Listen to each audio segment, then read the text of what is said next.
Hello. It is late in the night on September 8th. You find yourselves in the Long Look, where the night has grown long. There are 5 of you here, and the accommodations are rather comfortable, if a bit crowded. During your time here, you have come to realize that the door to your room locks securely and bears a simple arcane ward that would defeat most simple magical intrusions. The walls are heavy oakwood beams. As long as your door is closed behind you, you have a sense of safety and security here in the inn. Taldred, you find yourself in a rather resplendent bathroom.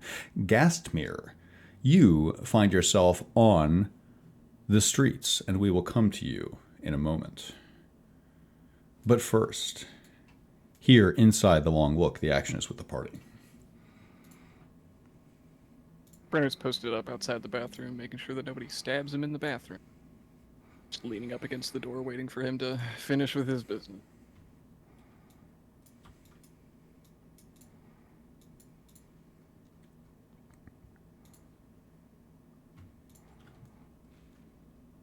Yoris is sitting in the room with Ada on the couch as he just kind of is slumped over, leaning forward into the coffee table, just kind of lost in thought.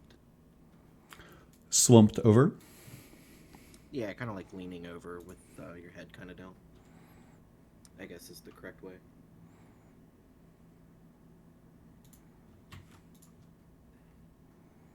Does yours look like he wants to be disturbed? Not in particular. His expression is more neutral, if anything, so it's hard to gauge. Lost in thought. Exactly.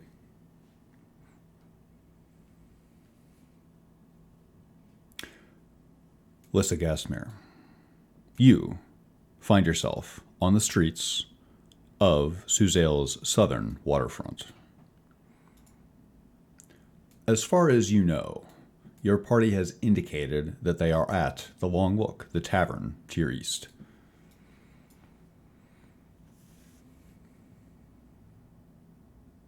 As far as they've indicated, yes. She is going to head that way as the hour grows late.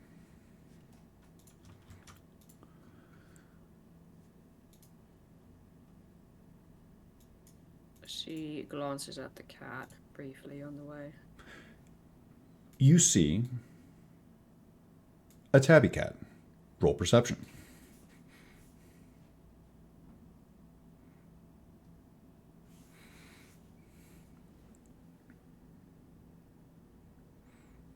Well, It's stalking back and forth as if it is expecting something or waiting for someone. doesn't look like the typical nothing gold kind of cat, though. Don't they all?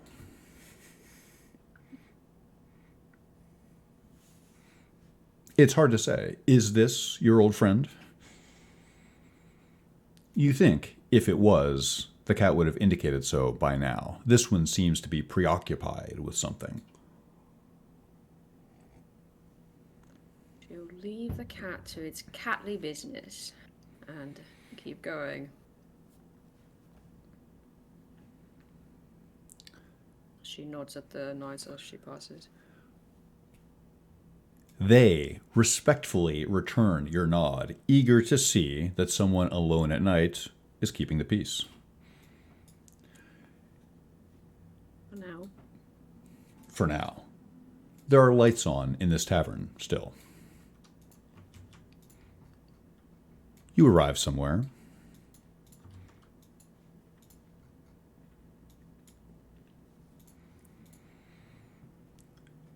This tavern is all but dead. Without knowing exactly what time it is, you know it must be well past midnight. Many of the candles here have already burned out. You see nothing gold. You're not sure where your other companions are. The actions with the party. She's sort of like prowling back and forth, checking out the greenery, and I think Gasimir probably doesn't come in quietly, right? Well, she enters like normally. She's not sneaky, but she's not Not trying to make a racket either, just steps in and closes the door. Did you have fun? I suppose one could call it that. I see you're not the cat who was prowling about outside. Can't quite tell you apart, really. Well, first of all, that's rude. Second of all, he's on our side, so good that you met him. Him? You're familiar with an alley cat? Why does that surprise you? I suppose the point of looking like an alley cat occasionally is to socialise with them. You're right. Why am I surprised about that? What are the rest? Retired in some way or another, I think. Ada and Yoros are in the room. Taldred mentioned something about a bath. Maybe he's shy about disrobing. Not really sure. We've had a long day full of cursed armor and stalking people, and you met couriers earlier, didn't you? Correct. I did. Did they give you what they were supposed to give you? It is supposedly waiting for me at the bank. Why?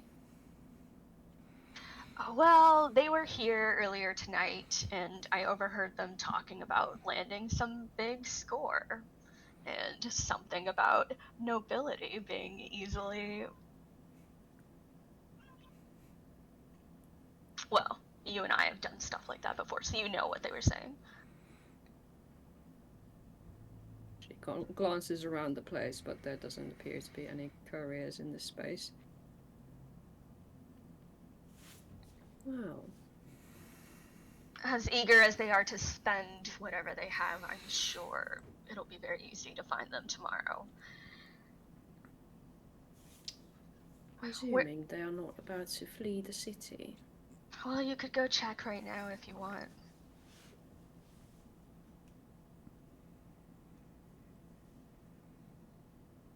I'm sure it can wait until morning. Although, do we not have some other business as well? Yeah, it's been so long I can't remember if you know anything about this upcoming thing with Maris and the Purple Dragon Knights. Yes, Maris intends to have them killed, was it? And you'd rather we helped her? I don't care at this point. I think it would be a poor move for anyone to die at that exact transaction, but if blood is shed, I think it should be equally on both sides. So you'd rather kill them all? I'm more concerned with the temple itself, admittedly. Temple itself? Why?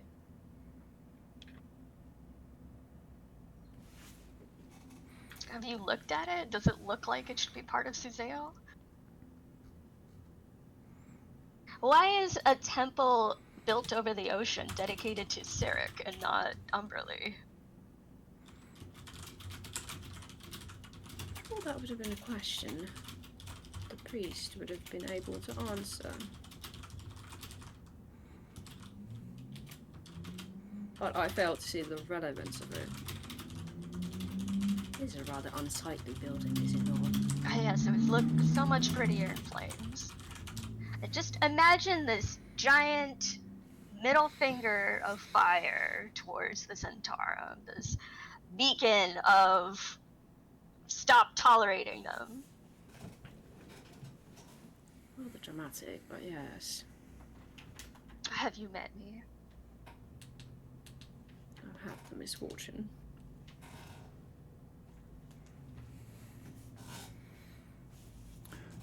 Well, perhaps we'll have the chance to set things on fire tomorrow. I believe Taldred wants to talk one last time with the Purple Dragon Knights.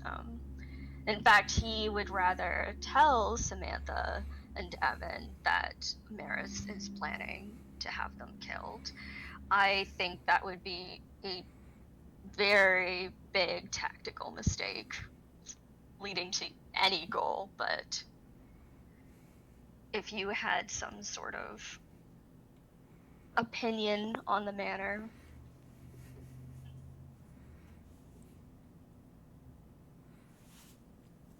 It's unwise to share tactical information with people who are not your sworn allies, I would say.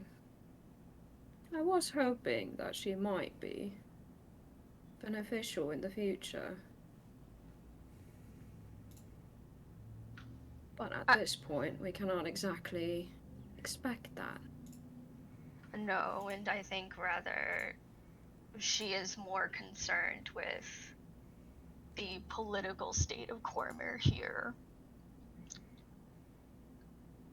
And if she thinks it would best survive under the rule of the Centaurum.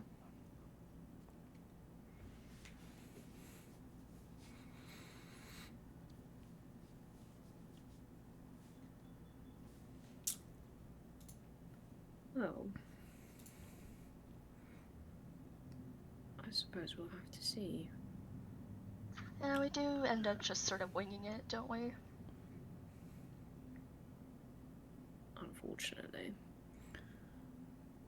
Alright, well, we're sharing rooms today, so if you have an opinion about the beds, you should go. In fact, I'm not sure we have enough beds. Brenner and We're all Taldred. sharing rooms. All of us. Brenner and Taldred. Brenner, you can hear the sounds of Gastmere speaking in the main room. You are familiar with her voice, and it is such that you can detect the sounds of a conversation. Taldred, how warm is that water? Feeling good? A little bit. Okay. Taldred is going to cast Commune, by the way, while he's in the bath. You cast commune, communing with your deity. Tell me more. Or would you prefer to, in 10 minutes, we will discuss the questions? Let's do that. That's fine by me. You find the perfect place to commune with your deity, alone in the bath, with a measure of solitude and tranquility. Ada and Yoros, what are you up to in the room?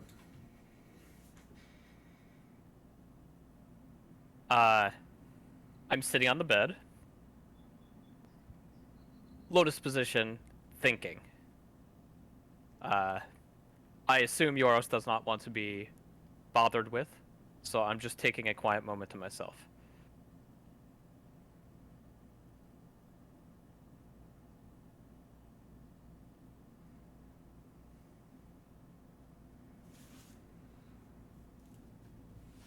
Yoris will still be doing what he's doing currently, and occasionally he will take something out of his bag and just kind of fiddle with it in his hands, just as something to do while he's lost in thought. Like what? What's an item you would take out of your pack? A couple caltrops and just kind of like flick them around in my fingers. Taldred, 10 minutes has passed. What are the nature of your questions to Salune? The first one he asks, he's oh god, he almost doesn't want to ask it. But he says, should we take the Eye of Vecna?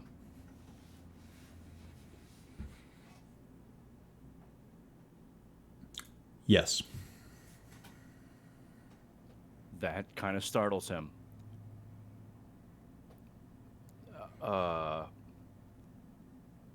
Seriously? he says that. You say, seriously. Yes. Oh. Who does Samantha Ruthenberg serve?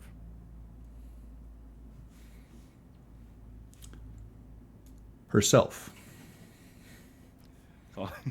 Tulliver goes, yeah, ain't that the fucking truth?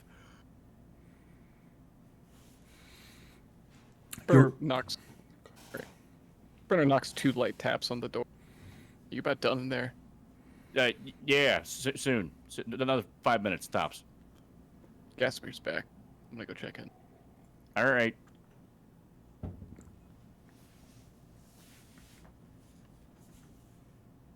As Brenner goes down the hallway, quietly raises an arm between the two of them, hoping that at least one of them catches his eye.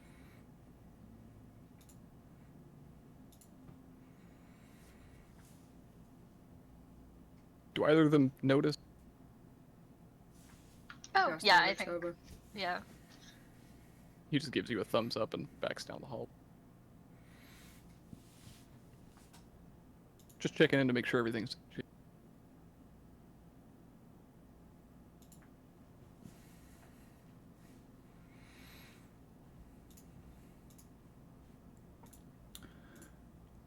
As far as you can tell, Brenner Roswick, things seem rather tranquil here. He's pretty reassured with that. The group is all back together, and he doesn't have to find Gasmir in the nightlife in the morning. Can I break Euros' concentration? It sounds as if you already have. Euros, I just don't know what to do about this eye situation. You know, it's kind of scary. I don't know why I'm telling you this, but I don't know if I could come back from that. He will stop playing with the caltrops and then look at you slowly. Weren't you one of the ones that said you would pay any price to get your goal? It's easy for you to say when you haven't paid it yet. I'm reaching my goals, but I'm not paying heavy prices for them.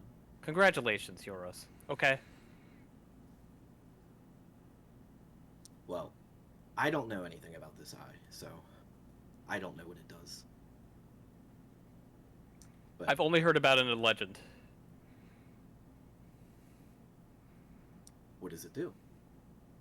It's the eye of the most powerful undead creature that ever walked the land. Okay, so what does that mean? I'm not certain, but such artifacts are not taken lightly. I am sure if I put it into my face, it would change me forever, and not for the better. You think old Grommel would, like sharing the headspace, I suppose? It's not Grommel that I'm worried about if I put the Eye of Vecna in my face. I don't know, he seems like a feisty one. He's pretty quiet, if I'm being honest. Have you reached out? No. Why not? Have you ever heard of the phrase, let sleeping bears lie? No. Okay, well now you have. Can you imagine what it means, Euros? Man. I mean, what if you gotta wake up the bear? Because something's happening. Well, let me ask you, Euros, would you put this eye in your head? Would you extract your eye for the promise of power?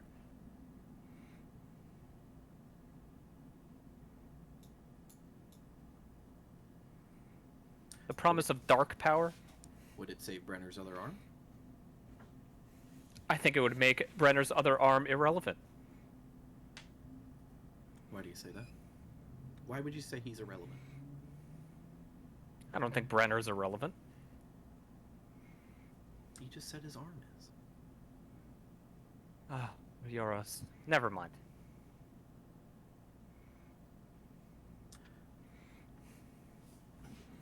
Well, how evil we talking? How evil are we talking? Vecna, the most powerful lich to ever walk the realms, ascended to godhood as the god of undeath, murder, and foulness, was betrayed by his lieutenant. His spirit still stalks the astral realm. His eye and hand are the most powerful artifacts anybody with any knowledge of the realms has ever heard of. I would say putting this in your head is the most vile thing you can possibly do. Other than maybe killing Mistra. Well, with somebody as well-read and informed as you are about the situation, why are you asking me? It sounds like you've already sold yourself on not doing it. Unless you want to commit one more vile act. Because, I mean, what's one vile act to save the greater realm, right? Seems like everybody else is going the other direction. What do you mean? They're gaining parts of themselves along this journey, not losing them. Except for Brenner's arm. I meant emotionally, of course.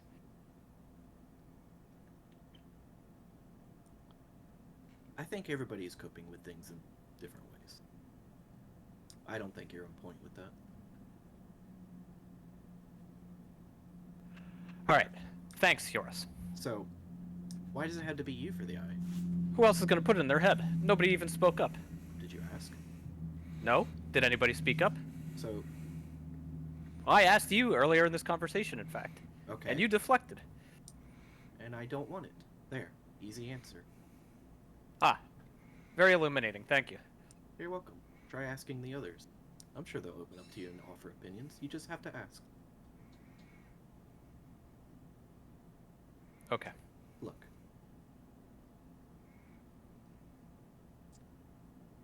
I don't know what all this thing will do. But maybe if you can keep it in check, you're a strong, powerful mage. Smart. Sure, anybody could do it. You could. Plus, you got Grommel in there. Maybe he'll help you out too. And I mean, you also have the rest of us, so we could also help keep you in check. So, if it comes down to it, we can all share the burden. Well, I wish I was as idealistic as you about this. I don't know. well, try reading less. You'll appreciate things more.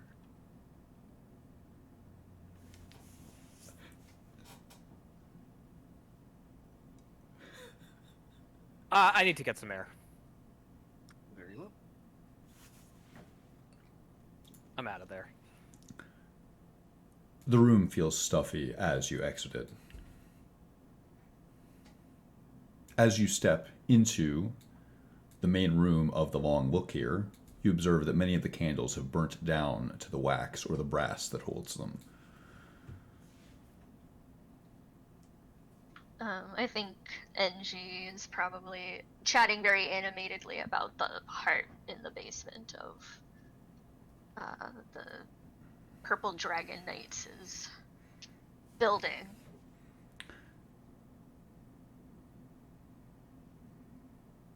Brenner holds his hand up and then points in the direction of the conversation. I'll peek my head around the corner.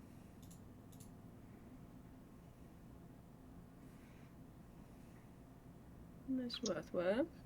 Casimir, where have you been? Out, You just- obviously. You just left us. Yes, well, the prospect of shopping with Euros wasn't exactly exciting. Oh, I'm sorry the day is not filled with wondrous activity. Where were you? What did you get up to? This and that. This and that. That's what you're going to tell us. Why do we need to know? Are you not concerned about your colleagues at all? I took a stroll around the city, if you must know. Observing, shall we say, the climate. And what have you found about the climate? Well, it's surprisingly calm for now, but it rather sounds like there's some poor weather tomorrow. Is this a parable? Obviously. What have you been up to? What have we been up to? Oh, I don't know. We did our shopping, which was, why don't we talk in the room? Very well. I was also rather hoping everyone would be of the same mind when I come back. Has that occurred? Of course not. About what specifically? The weather. Have we ever been? Two more thumps against the bathroom door. Aldrin, Yeah, at this point, Taldred has already, like, dried off, gotten dressed, and he opens the door. I need help out of this. Points to his chest. I'm sorry, what? I'm gonna need help out of this. So he starts to walk back down the hall. Sure, absolutely.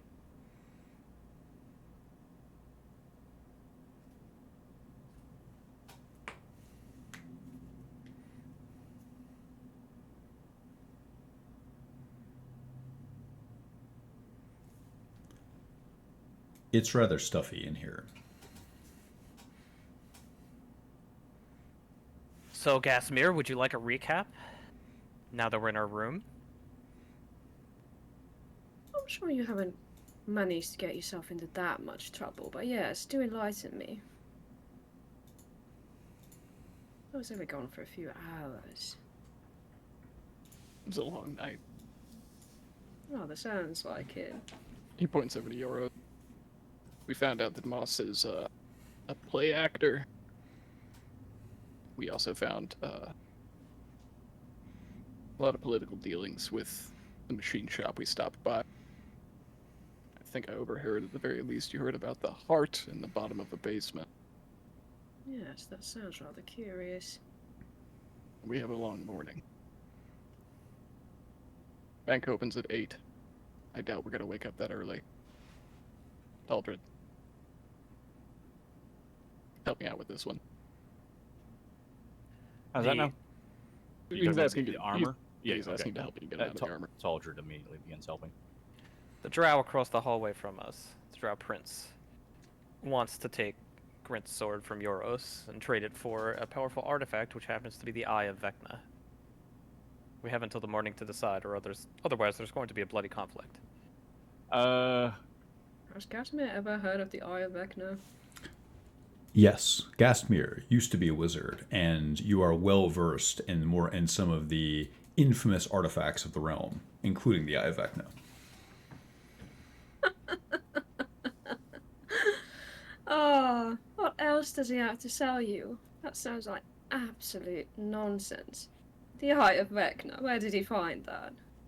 I saw it with my own 2 eyes, so I believe it. And I have the same question for you. Really, you truly believe it's the Eye of Vecna? I'm certain. Huh. That's unusual. It's certainly out of place. Yeah. Selune thinks we should take it. What? Does she now? Excuse me? She does. I don't Take know it? if she intends for us to use it or to simply remove it from someone else so that someone else doesn't get their hands on it, but that seems is to what be she the most- revealed to me. Yeah, I don't understand why we don't immediately want to destroy it. This is an undead artifact. Do you think you could destroy it? I don't think you can. I think if we are gonna destroy Tierney Fang, we better learn how to destroy some lich leavings. Let's hope that Tierney Fang isn't of the same level of Vecna. I agree. Tierney Fang is a common lich. Vecna ascended to godhood. I don't care. We have this, like, just stomp on it. Do you want me to We're so show easy. reverence? Reverence, No. I want you to understand the gravity of the situation. Don't you think stomping on it's a little crude? Why not throw it in a volcano? If only was so close. In any case, I agree. Stomping on it is going to do anything, really. Oh, but it would feel really good. In either case, I agree with Selune, and my words are not so cast easily with the gods. We should take it from him. At the very least, I trust those in this room. I don't trust that drow prince. Doesn't exactly sound like a fair trade. What's so special about this sword that he wants it so badly? He wants to kill his brother, and happens to be a bit taller than him. Why Is can't this he do sword it with this? really the most powerful object for that? Great questions. He thought it was, and he struck me as a little impulsive and not the greatest tactician. Why didn't he just use the eye on his brother? He might not be able to. Why? Well, if he's looking to use a sword, perhaps he's not quite magically inclined. Also, the eye has to permanently go in your head. You can never remove it.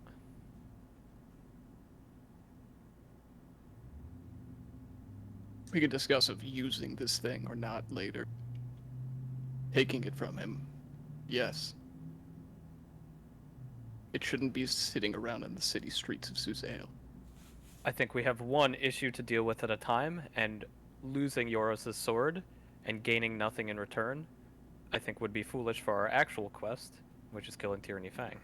Well, you all seem inclined to take the eye, so go take it. I will throw my sword into the middle of the room. I cannot believe that Selune wants us to take the fucking Eye of Vecna. It lands Me neither. with a clatter. Something about the resonance of this sword gives the sound that it makes a foul tenor. Brenner, now I assume unclad from armor, will go through the center of the room and pick it up with some level of reverence, handing it over to Ada. Ada, you sense unbelievable magical power in this sword. This is truly an artifact of the realms in its own right. I'll just toss it on the bed. You At talk. least for now. Brenner will turn back to Yora. Hopefully you don't hold such disgrace for this one. And I think this belongs in your hands, and I've said so beforehand. He'll rummage through his pack and produce Fireborn.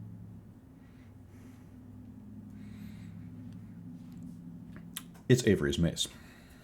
I'll hold it out to you with the, Actually, no, I'm sorry, I had a bit of a flair to this. He's going to swing it through the air, igniting it. And then turns it around and holds it to you half hilt forward.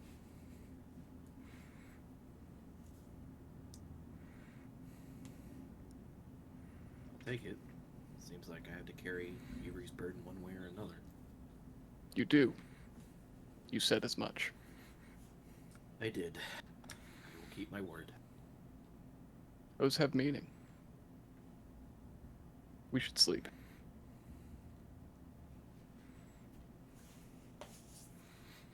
Just so everyone is quite aware, I intend to catch 2 unruly couriers in the morning.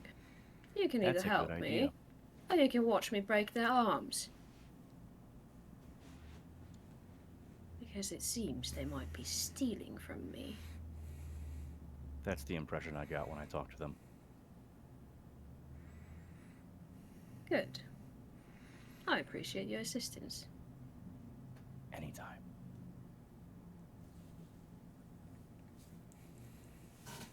Sorry, I was moving Fireborn over to your sheet. You're free to do so. Hopefully we get So what time do we have to be there at this rendezvous?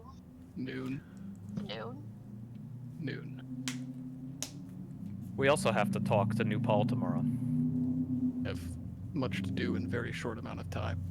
That's what I wanted to ask you, Gasper. You didn't happen to see him during your stroll through the city. Afraid not. Have you lost him? Yes, he's here somewhere and will meet us in the morning, but seems rather desperate and is not in a good position to be making, well, advantageous bargains, shall we say. Well, if he has agreed to meet us, then we'll find him then. And if he doesn't show up, then perhaps we should be concerned. She doesn't look concerned. She's claiming one of the beds.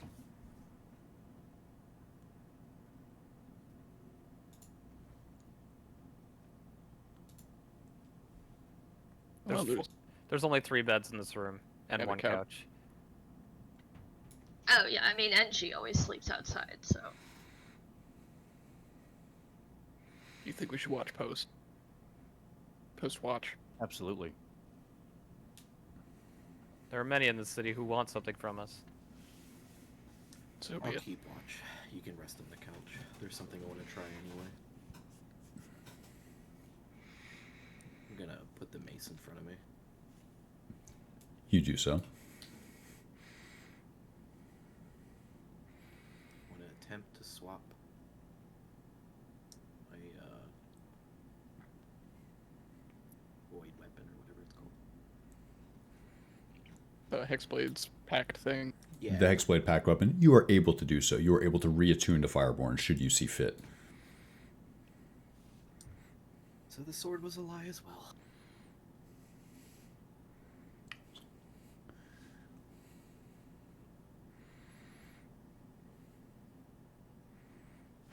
Taldred is sleeping, sitting with his back to the door. That is how he is sleeping, as he has many, many times over the years. Almost like a doorstop. That way, if anyone were to open the Right. door because it opens within, they would have to push you. That's right. And Nothing Gold sleeping outside. I imagine there's no like roof or patio situation. You could climb up there as a wild shape should you see fit, but there's no access for patrons. But if you wanted to assume a shape and prowl on the roof, there's nothing stopping you. Sure, let's spider gold it up. Gonna reclaim the couch. As you wish. Describe any other watch provisions other than the ones already given. I know Euros, you're working on a project at night. Anything else? Nothing Gold that's on the roof. Taldred's on the door. Everyone else has a bed or something bed-like. Anything I'm missing? Okay. Let's do Euros' experiments first. Euros, tell me of your dealings. So I'm gonna, with the Fireborn mace in front of me, I'm also going to summon the Ruiner sword. And imagine the Pact enchantment is being transferred from the Ruiner sword to the Fireborn mace. On the understanding that I'm not sure if it's able to be done or not, because I'm not sure if this sword is also a lie or not, as it was allegedly told to me that it was bound to the armor and could not be forcibly swapped. Did I give you that impression? It's just across the table. Did I give you that impression, or is this like a world building thing? The world-building thing. It was Got it. never- Okay, I'm sorry. You never said yes or no. That was just part of the background. Got it. You are able to transfer your Hexblade pack weapon over to Fireborn.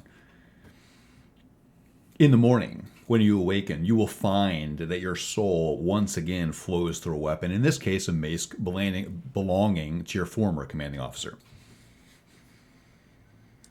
In that case, it'll be stored in the void until I need it as well, and then the short sword will now just be sheathed on my waist where Decimator used to be. Got it. You have a short sword on your hip, and your mace, your primary weapon, is now held in void space.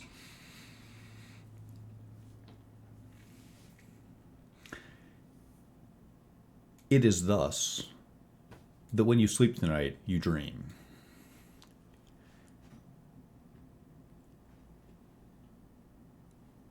Mistress Seeks volunteers to go first in this sequence.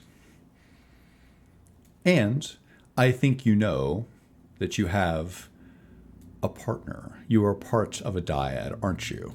All of you are.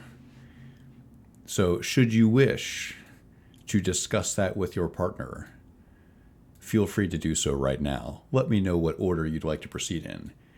These dreams may hurt you.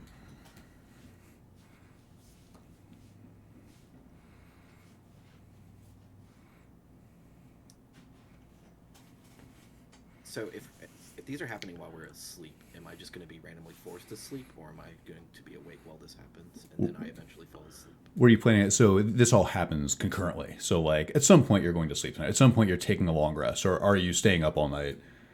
No, eventually I will need to take a long rest, but it's going to probably be at least an hour after everybody else falls asleep, because that's how long it takes a pack weapon swap to take. Totally fine. Yes, all of this happens concurrently in spite of that. No worries. You gonna roll for it? I will go first.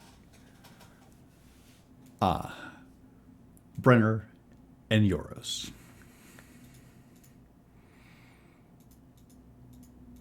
Really, do you have a preference, middle or last? Not really. Do you? Let's go last. Alright. As you wish. Euros and Taldred. Sorry, Euros and Brenner. One moment.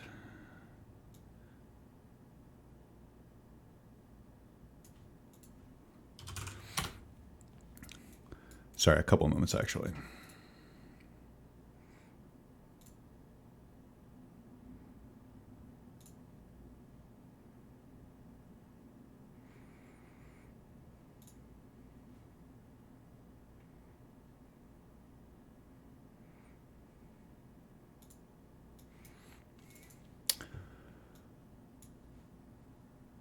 Euros and Taldred. Euros and Brenner.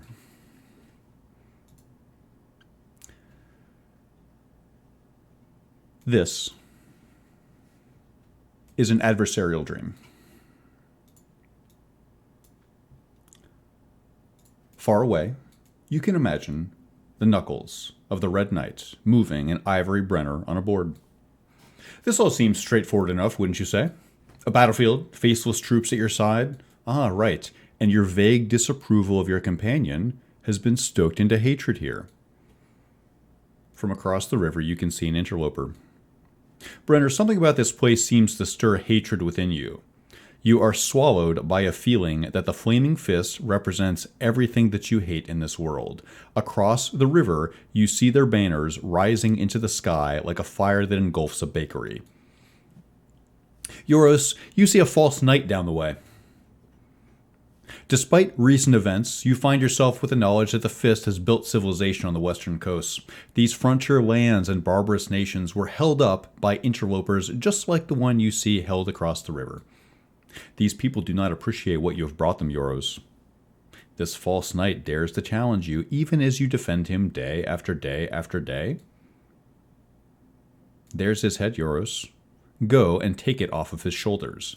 Your soldiers are fighting now, locked in a battle that occurs in the periphery of your vision. Flaming Fist morning stars sound like hammers at work as they impact the plate mail of Oswick Company soldiers. Roll initiative.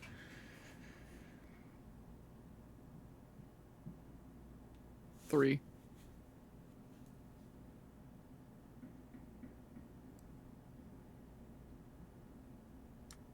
Euros, it's your turn.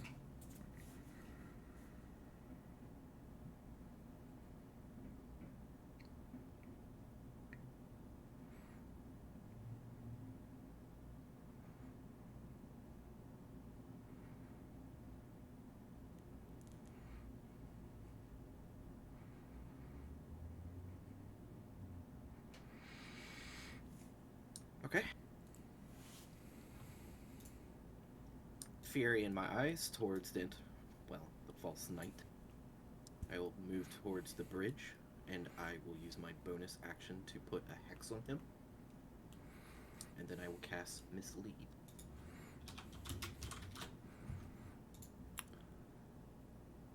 And what this does is it sends a false doppelganger running across the bridge, screaming at Brenner. Is this a charm effect? No. It is an illusion. You see Brenner, Euros, screaming wildly as he runs across the bridge. Euros, you concentrate on this spell. Anything else? It remains your turn. I cannot do anything else. Brenner. Brenner will look to his side, trying to judge at what point in his life he's at. Do I have two arms? You Am I a have knight? you have two arms. You seem to be a knight. It's difficult to tell where and how you are. The soldiers alongside you have no faces. They are not familiar. They are not your bannermen. Something about this doesn't seem quite right. They might not be with faces, but he still notes the names of his men. Even here, he would call out Udum, fire when ready, and charge forward. You encounter an illusory Euros on the bridge.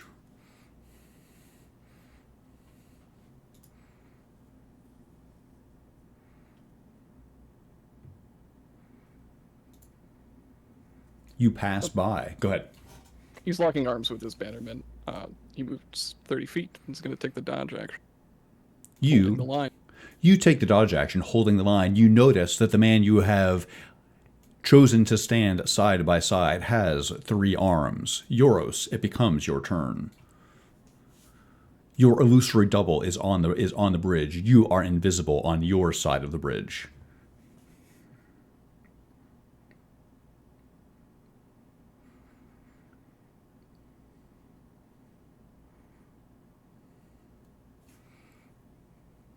Okay.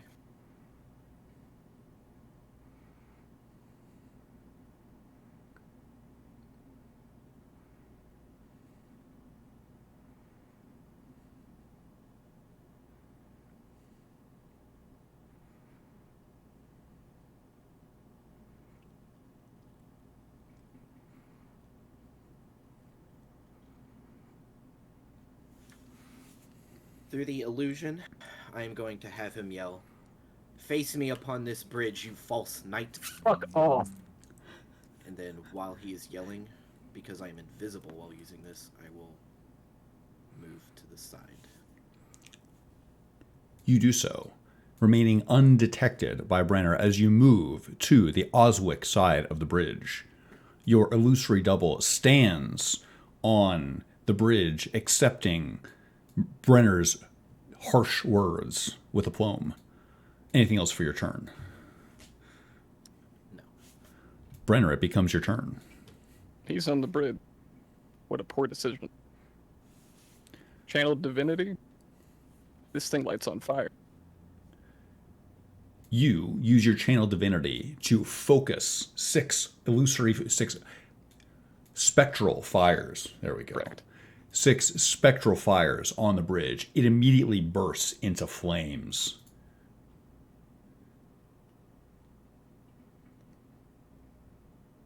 You notice, you observe that the Euros on the bridge does not seem to burn and does not seem bothered by the flames that engulf it. The bridge starts to crack and buckle. It remains your turn, Brenner. Let me make sure what kind of action that is. These are all a little bit new to me.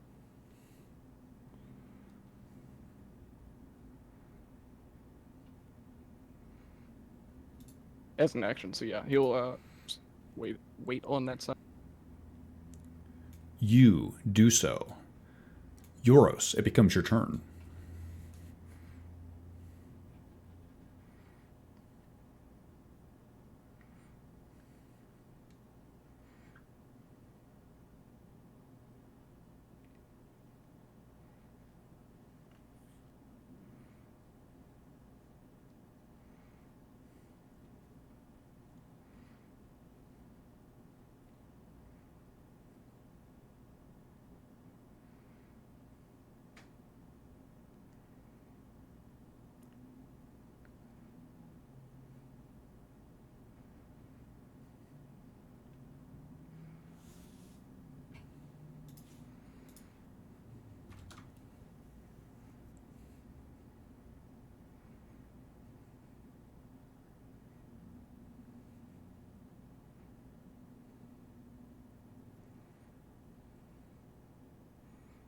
Okay.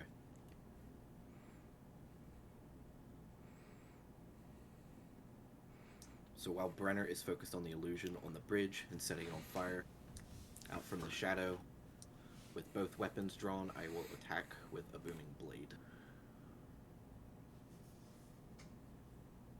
You strike at your companion. You feel empowered. Something in this place drives you forward as it begins to rain blood. Make your attack.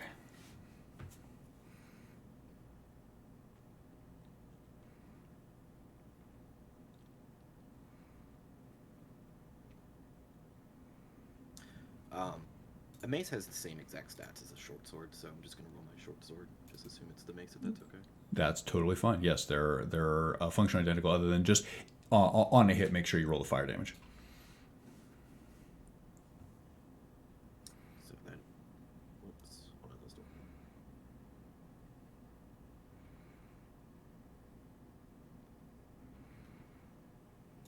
That's correct. 17, I presume, does not hit. Not even close. That's fine. I'll follow up with a second attack with Thirsty Blade. Brenner, Euros appears from the shadows. The Euros on the bridge stares at you as another Euros appears to your left and stabs at you. Your, Tricks. your companion attacks you. The second one is a botch. He swings twice. Both blows glance off of your armor. It remains your turn, Euros.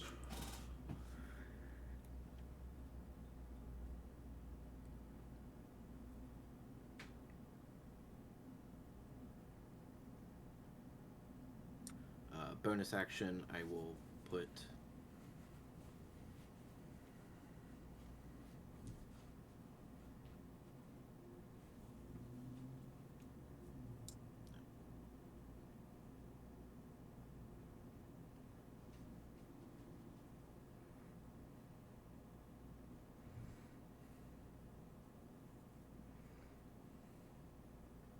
I will hold the bonus action.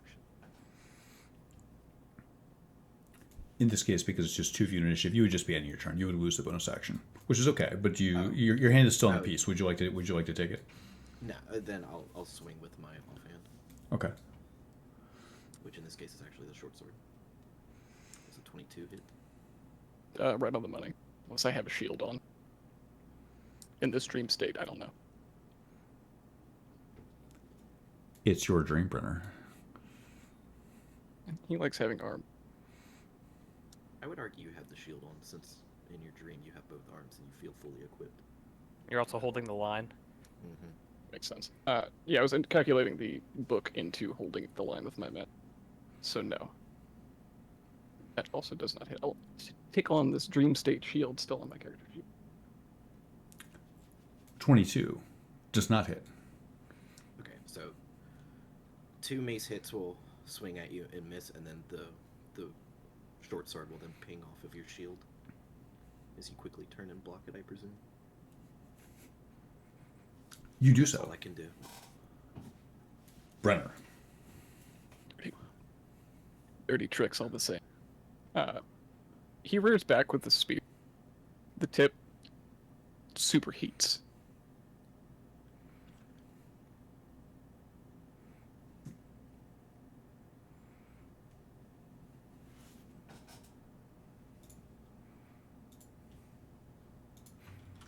I'm assuming 11 misses. Correct. We'll take a second attempt. I'm assuming a 14 miss. Yes. All right, cool. You attempt to skewer the flaming fist agent, but are unsuccessful in doing so. Anything else for your turn? It's a battle of attrition. He'll swing around with the other side of this. The first 2, I feel, go towards his shoulders as he ducks past both of them, as he tries to swing it around overhead, clocking him.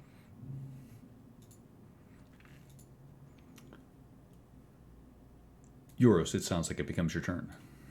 I have one more attack. I'm Oh, sorry. you have I one more. can't roll above a 3. 12 misses. Yeah, it misses as well. He can't seem to catch you. Yours seems a lot more nimble than he looks. Absolutely. As the fires creep in, move the object. Yes, the bridge is burning to cinders. Pieces of it are falling into the water with hisses of steam.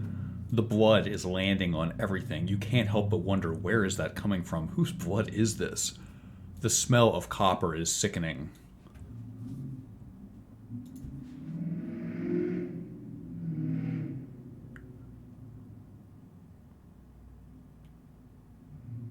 Yours, it becomes your turn. Thinking. Second. Got it?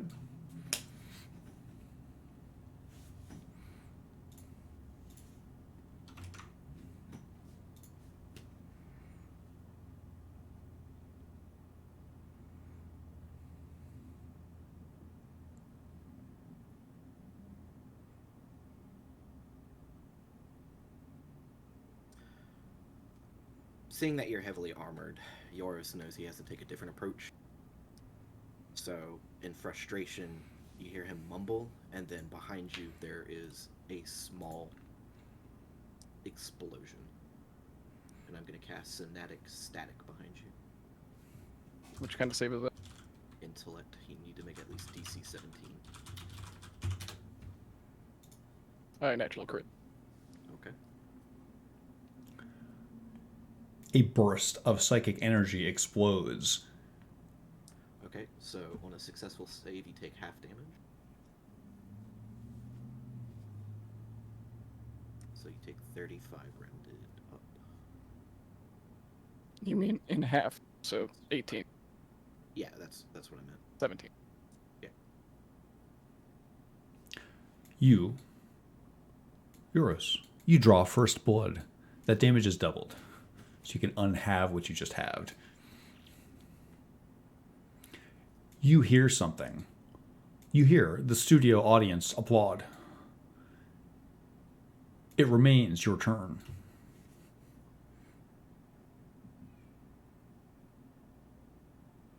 I hold my bonus action. You end your turn. Oh wait, I can't. So Yes, it doesn't matter. it's just gone if you don't use it. In that case, after the Sonatic Static goes out, I'll quickly swing with the other hand with my short sword. That's a crit.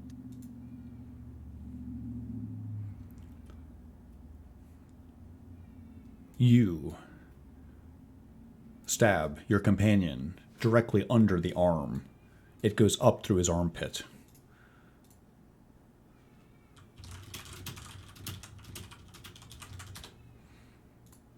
So it's the wrong damage. One second. Okay, still same amount. So 11. So Piercing. 22. They're 22. Yep. You grievously wound your companion. Brenner, it becomes your turn. The Flaming Fist agent stabs you under the arm. This is your companion, Euros. His misleading image still stands over the fallen bridge watching you. In the corner of your eye, you see the misleading image smile as Euros stabs you. I think a shock of recognition that he just stabbed him in the arm that he does not have, but he rears back either way.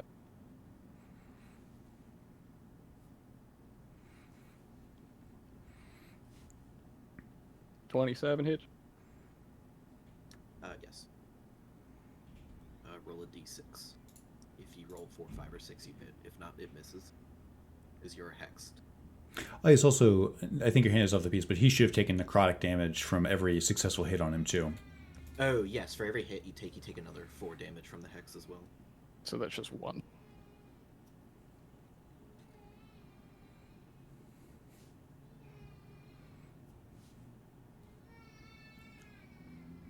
Does that 27 hit? It does, right? It does, yeah. Smite.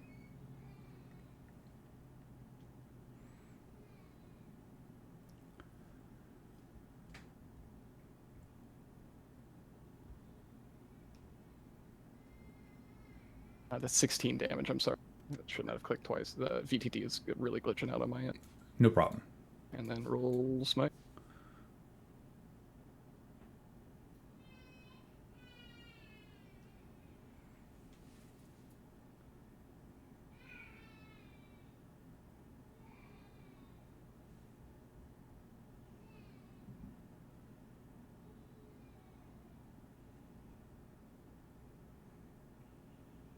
Another 22 radiant damage.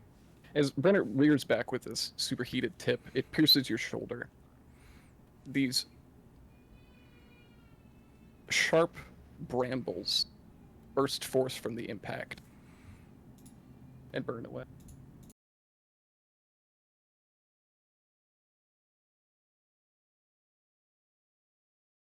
$27. Also hits. Roll a d6 again. And this is the Armor of Hex's ability, by the way. Sorry, what am I trying to roll here? So, with Armor of Hexes, if you're a hex and you try to attack me, and if it succeeds, you have to get a 4, 5, or 6 to hit, or 1, 2, or 3 just automatically misses no matter what. Okay. It's like 50% evasion, essentially. Pretty much. But it's only on from the target that has the hex. Everybody else, it's fine. 21 hit. Yes. Is it nighttime? It would still hit. It It misses. is. Because of your 50% evasion nonsense. Since it is your go, buddy. It's okay, I'm already at half health, so if it makes you feel better. So am I. You did 70 points of damage turn 1. Euros, it becomes your turn.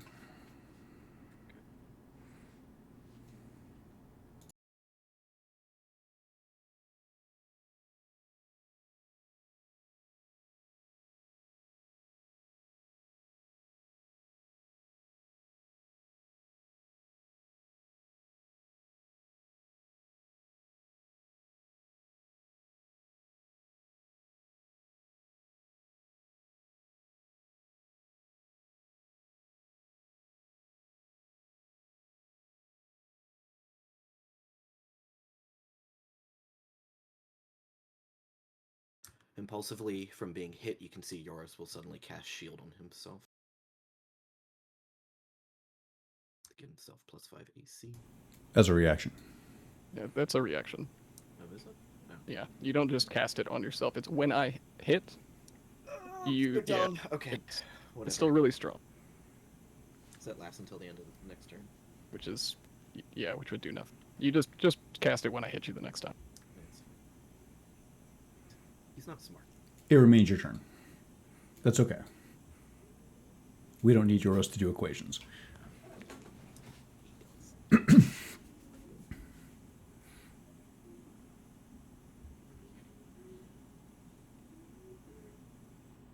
I'm just gonna go in for another mace hit.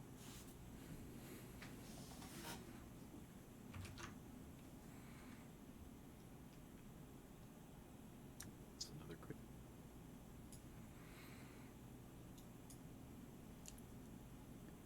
You brutalize your companion, Brenner Oswick. Takes 18 blunting. And you need to roll the hex damage and the fire damage on the maze. The hex damage is just a flat +4. Flat 4, so that's 18, 22, plus a d20 of fire damage. So does the d6 proc first before the d20 for immunity? After. It procs afterwards. So the first the mace deals damage, and then it decides whether or not it grants immunity.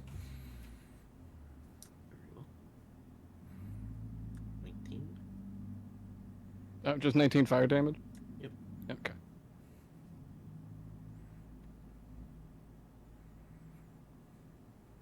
And that's crit too. I'm dead. You won. Congratulations.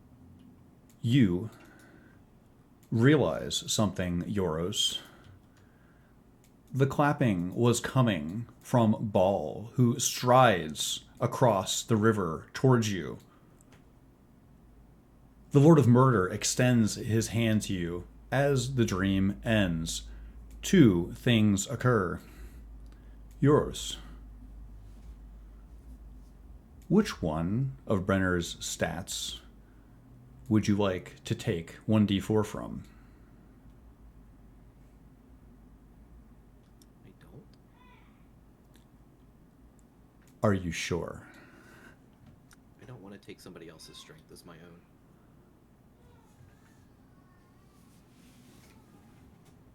You hesitate as Ball extends his hand to you. He looks at Brenner, smoldering in the dirt. I thought you might do that. One last chance. He gestures toward your companion. Will you not take his strength? No, there is no justice in taking someone else's strength for your own. Roll 2d20.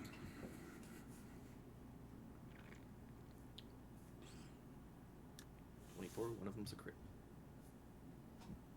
How many max hit points do you have? 90. You now have 24 less. Okay.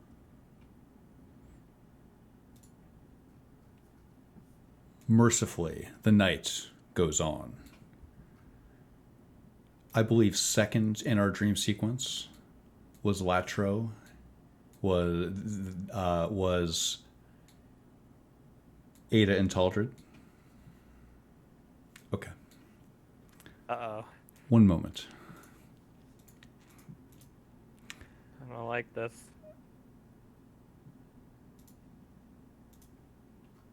This is an adversarial dream. You can imagine a courtroom being administered at the pleasure of the Red Knight. Are you surprised that a god of war and tactics would take pleasure in court proceedings?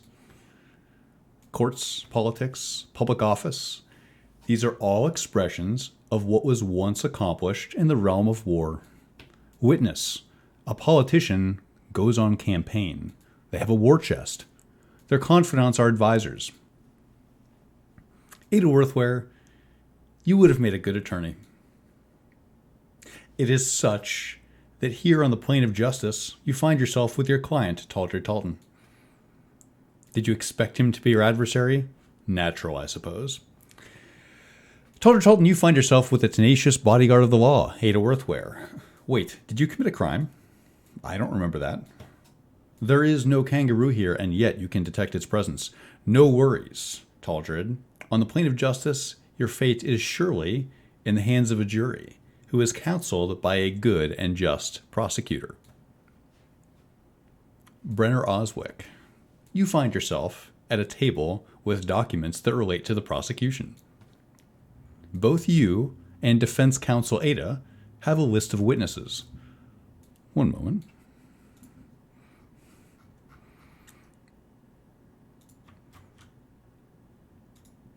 Brenner, you have documents that are just for you.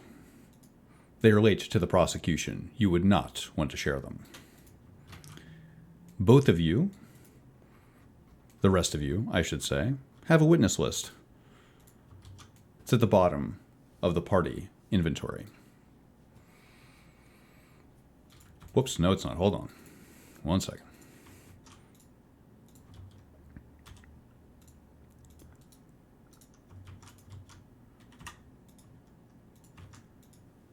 There it is.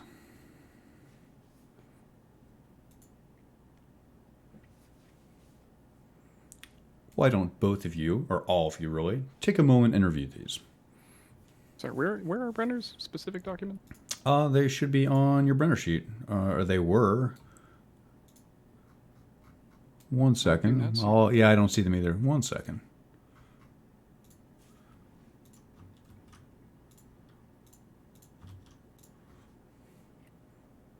Go ahead and review those.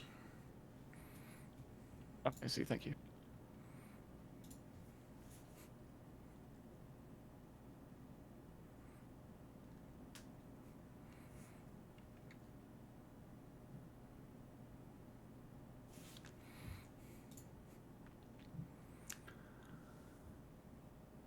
There is also a table with 3 pieces of evidence marked 1, 2, and 3.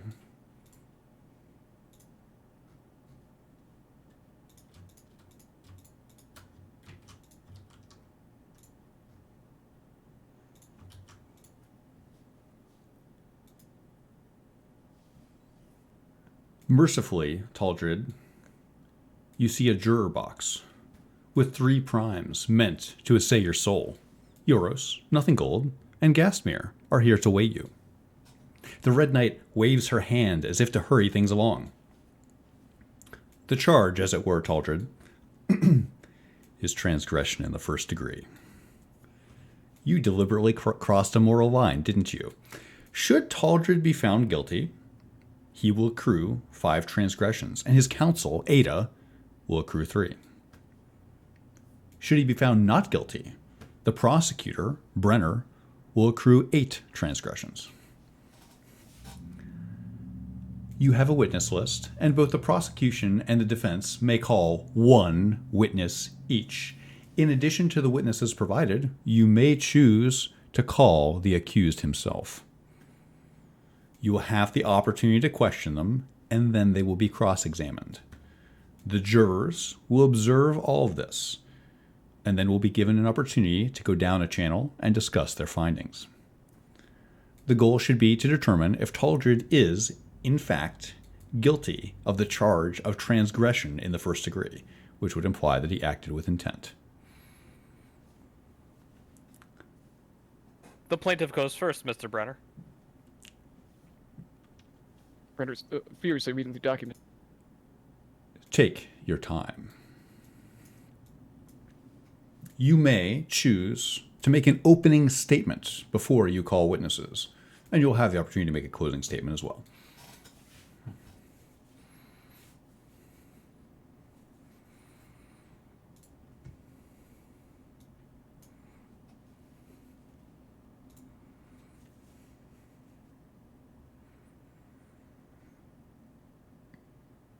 As you can see, Your Honor, we've come here today to prod the depths of the soul of the defendant, Taldred Talton. Deceiver, liar, consort to Saloon.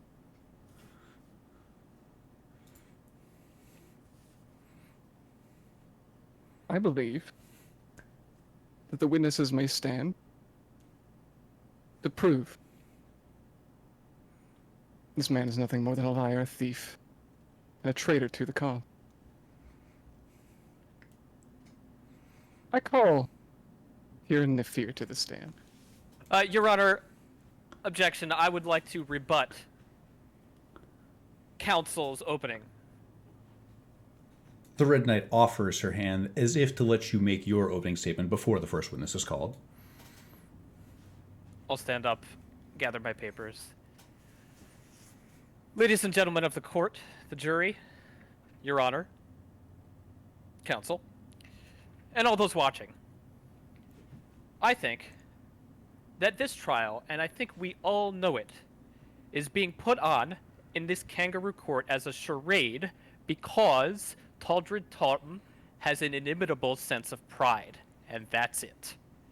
There is nobody in these realms more straightforward about their intentions and delivery on their intentions than Taldred Talton, casting Zone of Truth at every moment to suss out the venom in the situation. It never comes from him. If transgressions occur, they are merely incidental, spurned on by others around him, caught up in the great tide of life. The idea that Taldred Talton is a liar is antithetical to truth itself. He is many things, but a liar is comical. I think this trial will prove that these transgressions are nothing more than perceived injustices, and not substance of real truth in the crucible of this courtroom. Taldred makes like a come here motion to Ada. And he goes, "You're doing this pro bono, right?" Taldred, if you win, we both win. Right, okay. My reputation is at stake here. Absolutely, yes. Focus on that. Defense, you may call your first witness.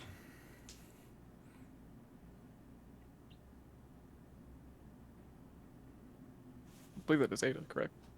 No, sorry. The prosecution can call the first Prosecution. witness. I'm sorry. As it still stands. As it says here, previous cohort of Taldred Talton, Tyrion Nefir, called to the stand. As a character witness. That's exactly right. Hold on one moment.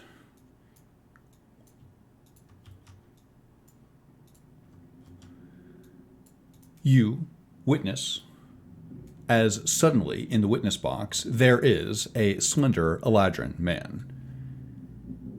He seems to be entering middle age. His hair is starting to gray despite the fact that he is an ageless Eladrin, and you wonder if recent events have brought stress to this gentle soul. He lounges on the chair.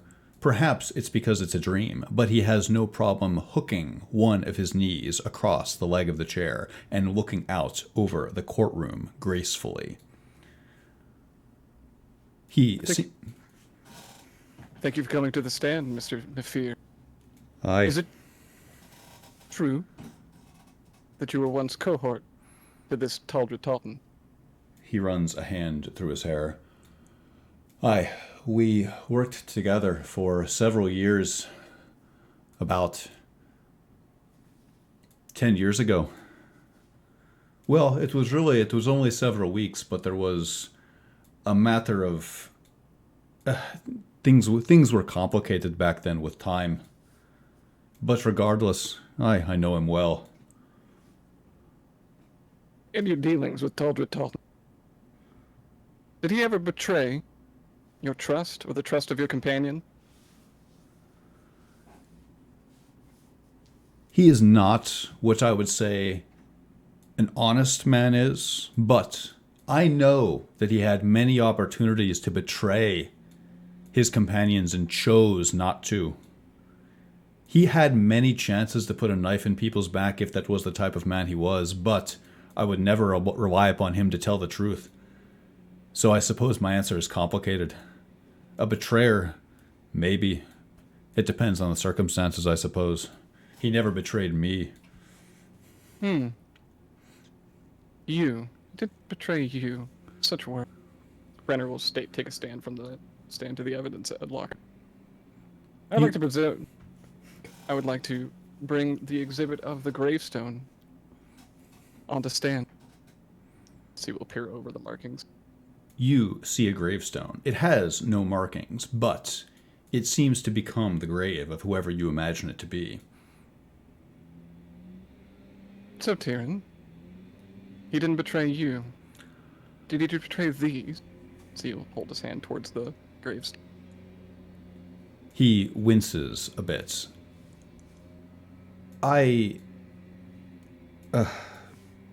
He hangs his head for a moment as if he's reluctant to retread over these memories. Is walking away a crime? The antics of the matter are not for here now. Here in the theater. He didn't kill anybody. Not directly. Not like that. He didn't put her in the grave. Such as it is. Defendant? So Ratine turned to his seat.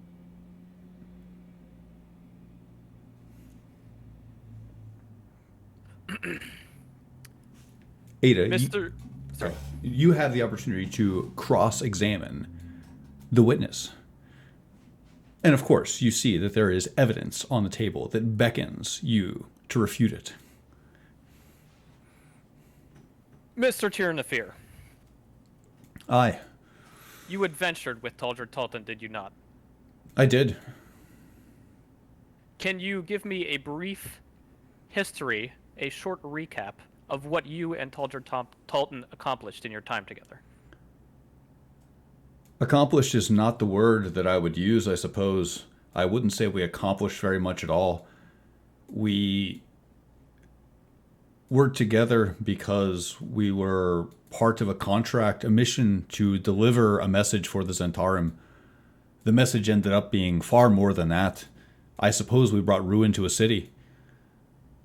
Taldred was certainly a part of that, even though he was an unwitting participant. I don't think he knew any better, but certainly he was responsible for the sacking of the capital. So, you were, would you say, puppeted by greater forces in this endeavor? Tyrion looks skyward for a moment. I think at the end of it all, we all felt like we were a vessel for a greater force, himself included, certainly. I'll point to the evidence. Tyrion the Fear, whose grave is this? You look into it. It is a grave by the side of the road. I don't dare say who it is, even in this court of law. He knows. Tyrion points at Taldred, without judgment, just with awareness. Understood. So can you tell me, did Taldred Talton ever save your life? In a manner of speaking, I suppose. Certainly he healed my wounds many times.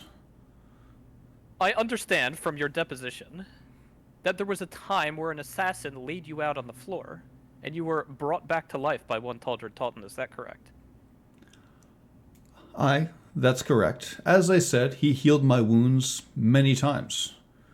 He certainly, I wouldn't describe him as a healer, but certainly as a party cleric, he fulfills the role admirably. Very good, Tyrann of Fear. No further questions, Your Honor.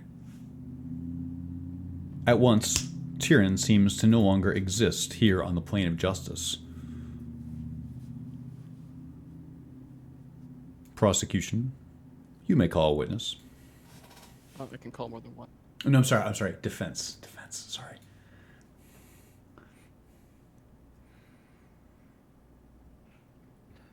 The defense would like to call Selune the Silver Moon to the stand. You do that. And at once, there is a radiant silver presence, as if the moon itself was sitting here in this courtroom. The witness box is not nearly large enough, and Selune must contort her form slightly. She looks down at you with a measure of appreciation. She goes to open her mouth and then pauses, waiting for your question. The judge looks annoyed at having to share this plane with a greater deity. Selune, you grace us with your presence. Thank you so much for coming to the defense of Taldred Talton. Selune, will you tell us, is Taldred Talton your supplicant? I will, and he is. Is he worthy of your boons? Selune looks at you, Taldred Talton. You sense years of judgment all coming together on this single point. Have you been a good person? A rare chance to see that once and for all. Selune tilts her head. Her silver hair moves in turn with it, and she says, I believe that he is. Would you... So, I do not have a sense of divine judgment as yourself, so help me understand. Would it be appropriate for me to paraphrase this as Taldred has done much more good than bad?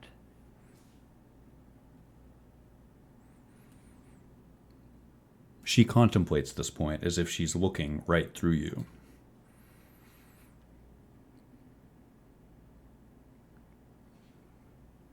Good and bad are not measured and weighed. Either you act with a pure heart, or you do not. There is no measure of trying to do good. Either you do good or you do not. And Taldred does good. She pauses for a moment, taking in breath. Objection, leading statement.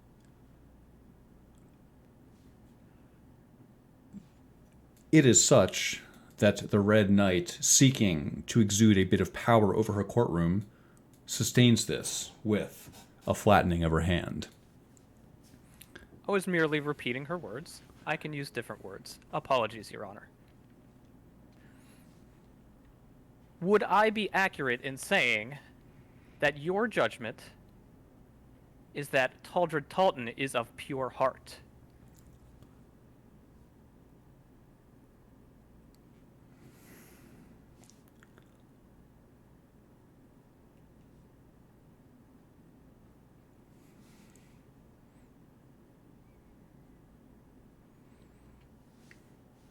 Through no compulsion or suggestion, I must agree. Great Selune, I must ask. Do you think Taldred is one of the best chances to right what is wrong in the realms? Beyond a shadow of a doubt, I must say yes. Why else would I empower him as my supplicant? Your Honor, no further questions. The Red Knight nods judiciously. I'm gonna rap Taldred on the back of his shoulder, excitedly. Taldred finally exhales because he had been holding his breath that whole fucking time. He Fine. is sweating. Dear Salune, we have not come here today to value the weight and purity of the defendant's heart. We have come here to find out if he's a liar. Does the defendant, Taldred Talton, lie under his own volition? Salune looks conflicted for a moment as if she's considering what you're saying. I have seen him lie many times. I couldn't argue that. Great truth within divinity. Whether or not he lied for a matter of higher purpose is a prism that reflects you back upon yourself. I'm sure he thinks that he has lied for the best purposes, but I can see in your eyes that you don't see it that way. Indeed, I do not.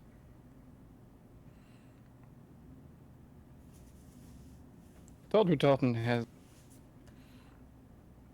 used his silvered tongue to great avail. Through benefit of his own, perhaps those around him.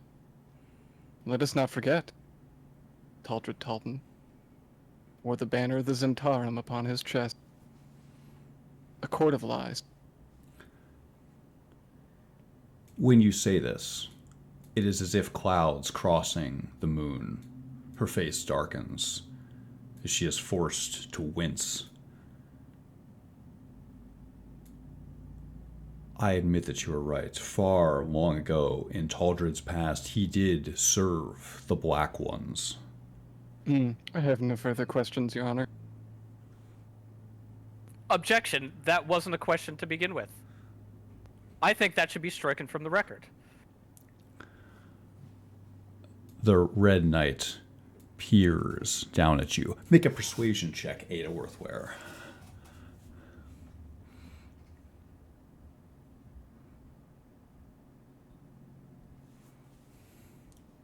Salune glowers as you ask this. Crit. The Red Knight smirks and nods at you, suggesting that this is in fact to be stricken from the record. The jurors should pay close attention to that. Salune is at once a lunar beam and ascends through the ceiling of the courtroom.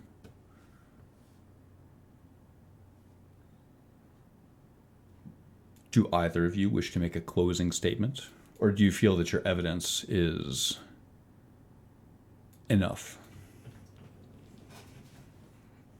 Brenner definitely has a closing statement. I actually don't know the proceedings of which one goes first. You go first and I rebut it. Brenner, it's a dream. It sounds like you've already started going first. You walk forward. Your fate is at once your own.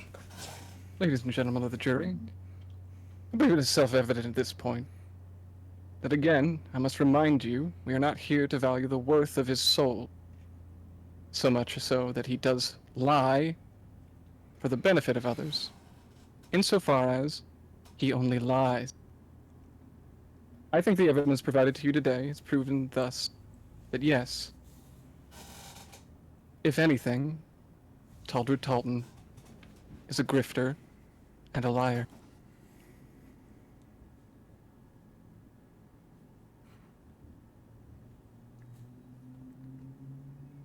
Ladies and gentlemen of the jury, Your Honor, counsel. The plaintiff has stated that we are not here to judge Taldred's soul. Frankly, I think this is a completely preposterous statement. That is exactly what we are here to do. Transgressions are a judgment of character, and specifically the judgment of Taldred's soul. The two who stood on that stand today did not find Taldred's soul to be black. When Taldred was doing evil deeds, it was a compulsion, and he certainly affects greater good in the realm than negative. If The prosecution's bar to cross for transgressions is that the person has lied. Then show me a living person who hasn't.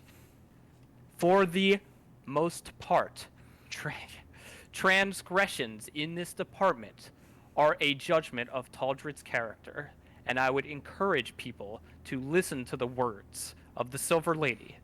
His character, while not completely without flaws, is worthy and pure. Taldred claps. The defense rests. Your Honor, You, as a juror, Nothing Gold, call out to the Red Knight.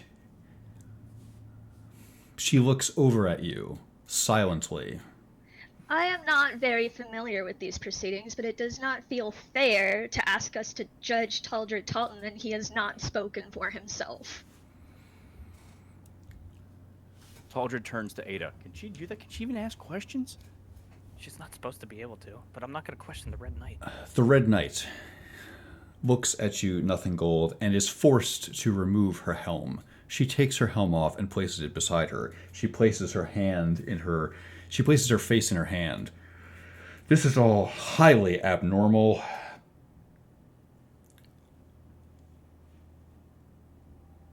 Very well. I grant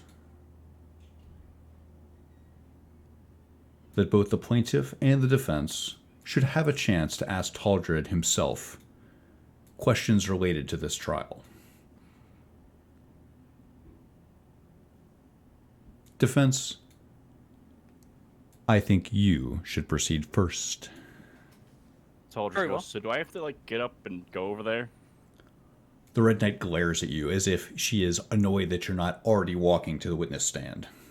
Taldred's, moving. He's he fucking stumbles over the chair. Just, oh, okay, yeah, right. His boots, scraping annoyingly on the wood. You make a scene in the plane of justice. Taldred. Mr. Taldred Talton. That's me. Tyr Nefir remarked that you served the dark cause in the past. Did you do that willingly? Well, okay. First of all, time out. Back then, the Zentarum were just a bunch of thugs. Tops. Okay? They weren't this evil fucking hellbent organization. They were like, deliver this, we'll give you some money. And I was like, yeah, why not? Okay? I don't see that as dark work, alright? I was trying to scrape by, alright? I was on bad times.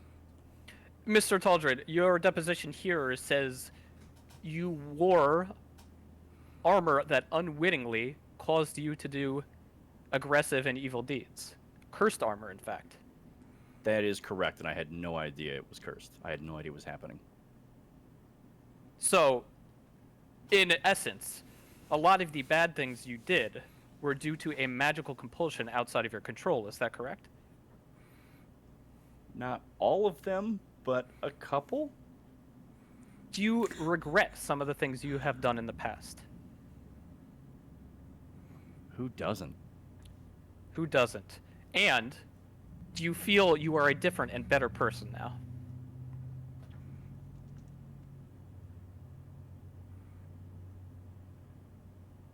Absolutely.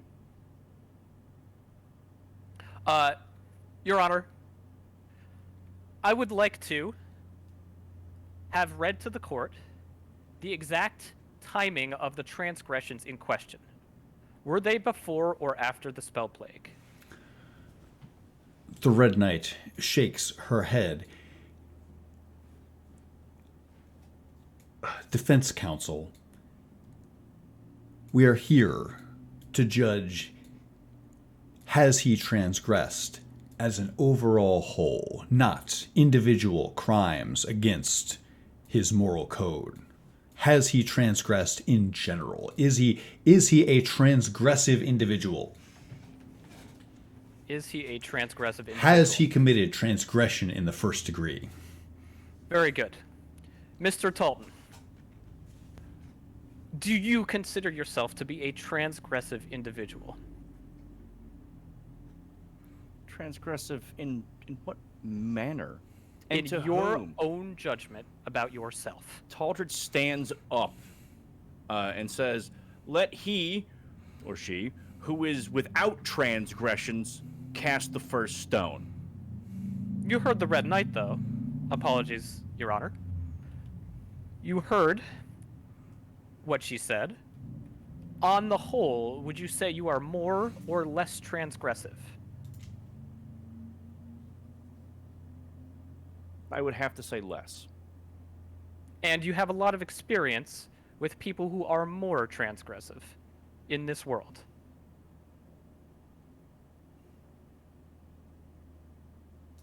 I suppose I do. So you would know one if you saw one. You have a lot of context for this decision. Is that correct, Mr. Talton? Yes, yes, absolutely. Very good. The defense rests.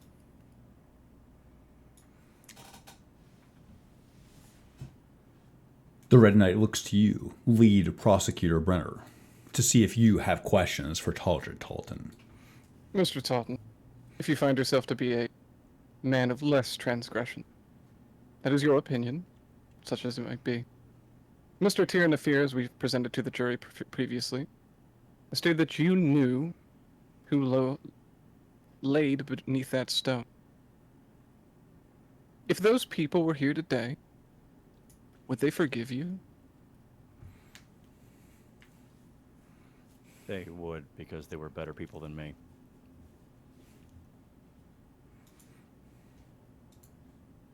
Bernard gives a knowing nod to the jury. Better people. Mr. Talton Taldred, you've also stated that the Zentarum in the past were not such a powerful figure. Do you think that your dealings with the Zentarum has led them to becoming what they are today? No, I truly don't. It was just a courier mission. If I hadn't done it, somebody else would have. They'd have found somebody. And truth be told, the tiny amount that we carried to them seemed to be nothing compared to what they had already stockpiled. So, certainly not. So you consider yourself a cog in the machine, then? Absolutely, yes. Hmm.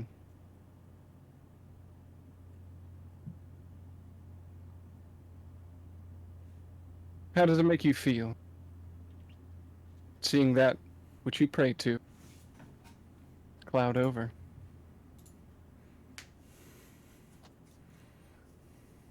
Do you think, Mr. Taldred Talton, that you have shamed your deity? No, I've done exactly what she asked me to do. Very well, Your Honor. I have no further question.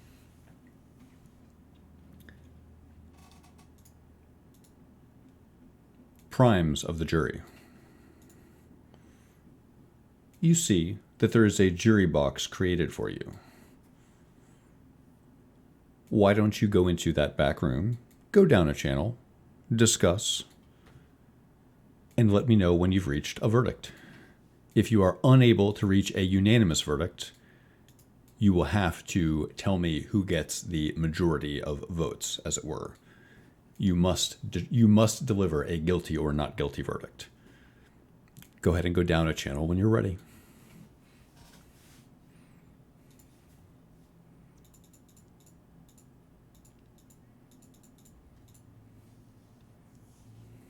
Taldred, I want you to know I was this close to throwing the trial and calling Tierney Fang to squeeze and sweat some information out of him.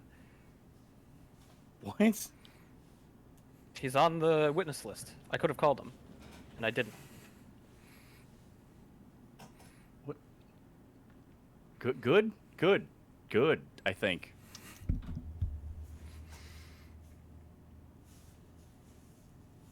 I don't even know him. What would he have even said? I don't know him either, but he would have spilled some information that we might have found useful. Would he have? Would he have? I mean, this place isn't like one big zone of truth. He could have just lied. Anybody can lie. I imagine he's better at it than most.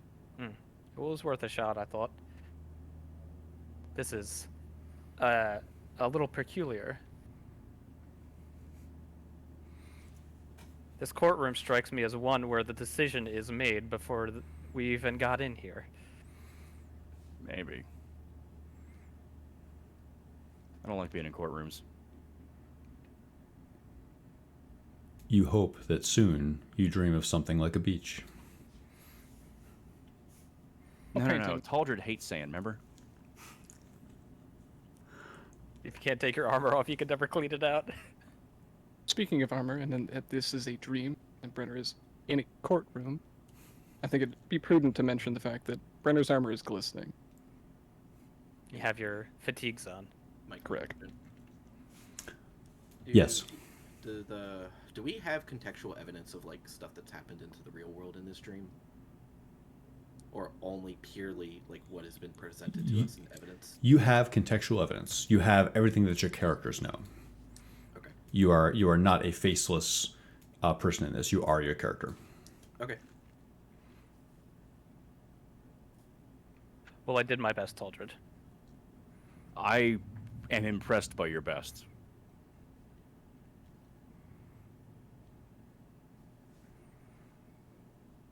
Taldred looks over at Brenner and goes, "You did good too." Brenner lifts his faceplate up and gives you a cocked eyebrow.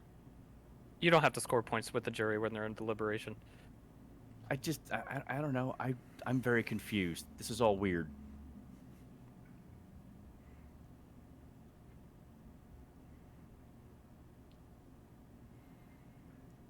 I will glance at the Red Lady furtively, see what's happening over there. The Red Knight is polishing her left bracer. When you make eye contact, she makes eye contact with you through her helmet. I'll look away. I can't believe she has time for this. It is rather What's impressive, time isn't to it? a god? In these days, I think it's pretty important. If they truly walk the realms as mortals, time is just as important to them as us, if not more. You realize, thinking about the witness list, that it seems that they do walk the realm as mortals, considering where they've been summoned to appear here.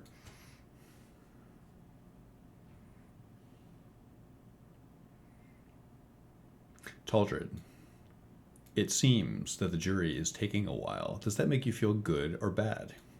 Makes him a little bit angry, actually. He's like, I thought we knocked it out of the park. What the fuck's the holdup?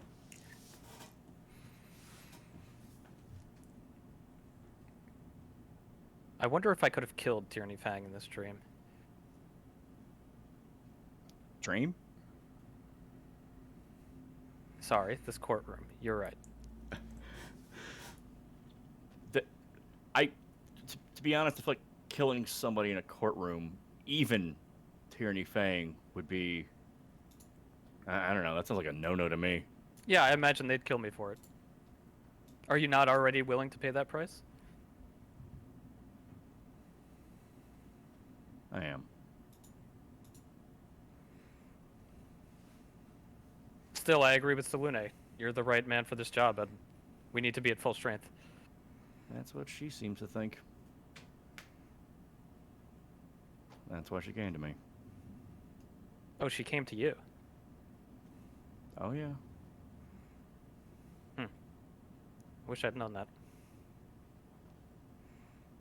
Salune's chosen has a great ring to it in front of the jury. Actually, yeah, that would have been much better. Well, next time put it in your deposition. What's that now? It's when we take a written statement from the defendant or any of the witnesses, and through discovery, it's presented to both the plaintiff and the defense. I don't remember giving a deposition period, now that I think about it. Then what am I holding here? I don't know. He appears to be holding your deposition. How strange.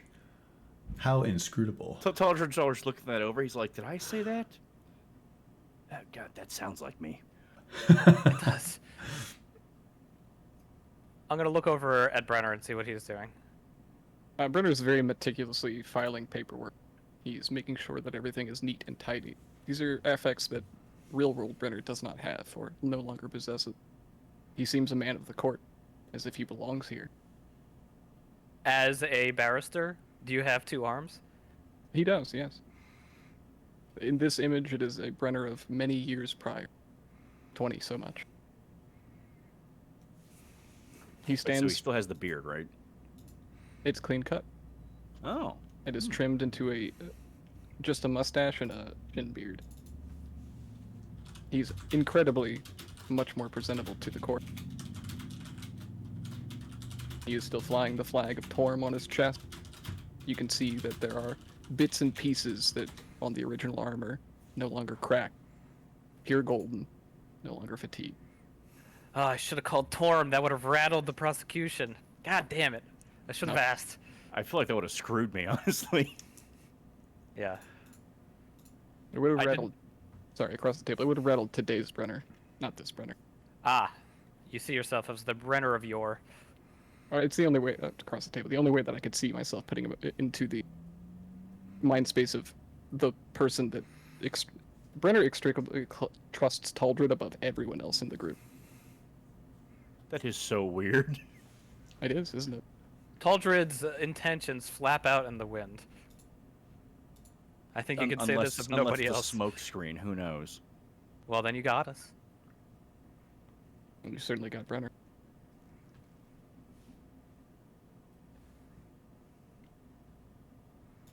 Damn, they're really good.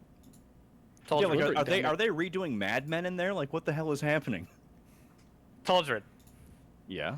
since Salune encouraged you to take the Eye of Vecna, would you put it in your head? Only if she told me to. I would have to commune with her again. If she told me to do it, I would do anything she told me to do.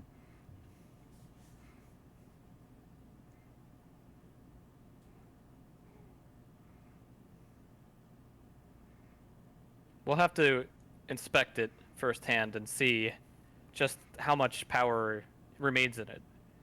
Perhaps after this God-slaying event, the Eye of Vecna is less powerful than it used to be. Or perhaps the tales are all false anyway, and we will get a golden trinket that we'll have to resell. Yeah, I could hawk that. I'm confident you can.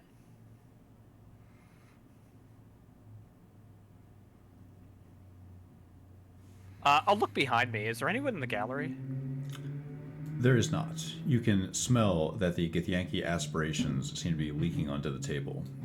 Can I inspect those? Certainly. Is it like liquefied hatred?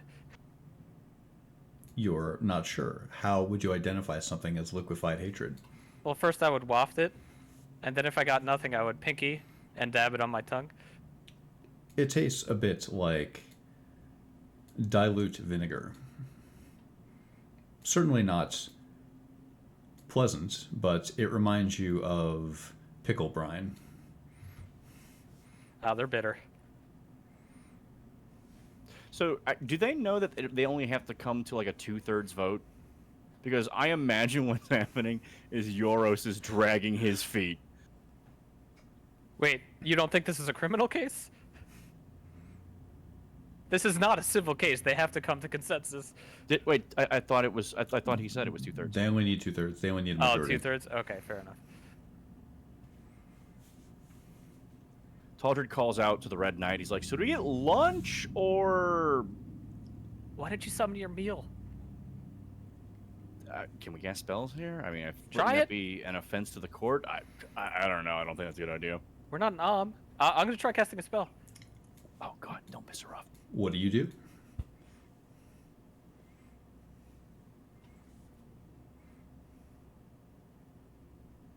I'm gonna cast Enhance Ability. Charisma. On on whom? myself. You surge with the power of the Dreamweave. You feel that your charisma has been enhanced. You're not sure what value this has here. Taldred, I think you should do Heroes Feast. Ada does look rather beautiful as she says this. Oh, I, oh, can I, he What happened to your waves- confidence, Taldred? She's like super imposing. The Red Knight is reading something, and as you call out to her again and again, she looks at you with a measure of annoyance. Talder says, "Can I cast some food? Can I do that in here? Is that allowed?" She looks back down to whatever she's reading. Fuck it. Talder casts Hero's Feast. Wait, that takes 10 minutes, though. Although, Lord knows, we might have enough time. How does time pass in dreams? Come on. Okay, Talder casts Hero's Feast. Whatever. Time does seem to be passing in a peculiar sense. Are things slow, fast? Are you still on the Prime somewhere? Are you actually here? It's difficult to tell. You begin to channel. I would just like to point out how amazingly structured this is. I really like it. You've got the people who are in the know doing this, and the people who have no idea. Like it's chef's kiss. Imagine if they took like the rest of the session deliberating. Incredible. There's nothing stopping them. Yeah. Sorry, Falmari, what were you gonna say? Sorry, I forgot. Fell right out of my fucking. No, I was just about to say the same. This is a pretty fucking sicko mode sequence, Mike. I liked it quite a lot. It was really tough to immediately like jump into. Oh, I was so pumped.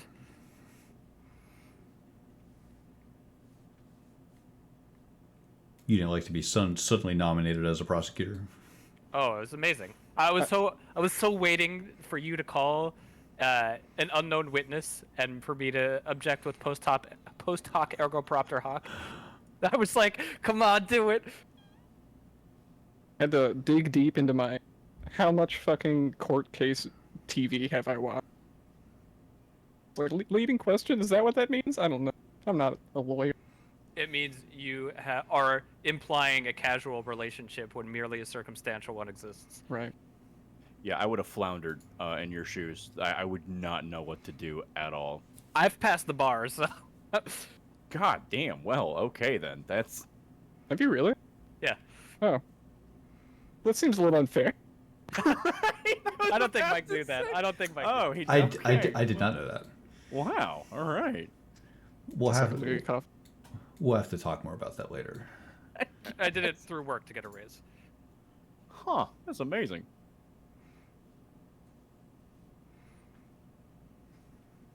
It's like a lot of people learn a second language for something like that. Yeah.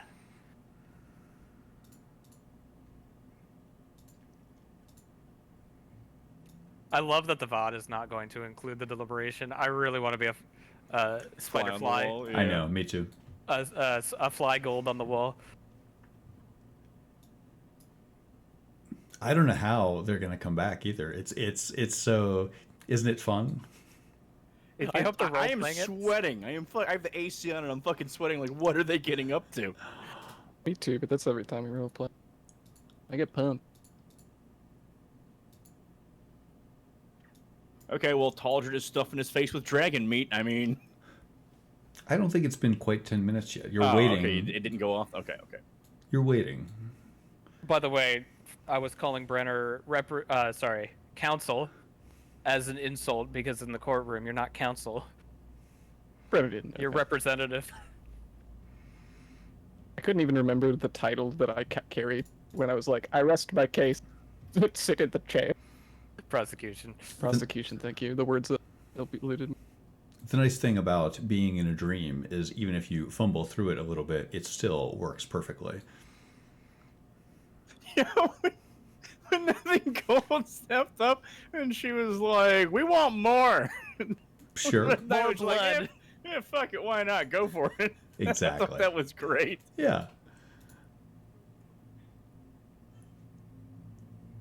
I enjoyed how I was the only one who gave a shit that Gasmir was disappeared for 6 hours. When the last person disappeared for 6 minutes, Gasmir stabbed her.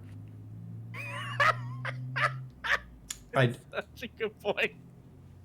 did notice a startling lack of conviction around where have you been. It was oh you're back. Okay, cool. I think it's one of those things where it's like, had it been anybody but Gastamir, it's been like, one, no one wants to ask her business, and two, yeah, I could see her just being like, fuck this, I'm going off and having a fun time. She's too fucking slippery. Yeah.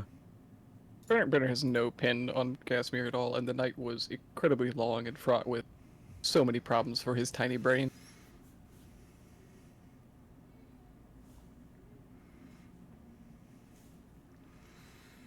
the terror of the morning hangs heavily over Brenner. Oh yeah.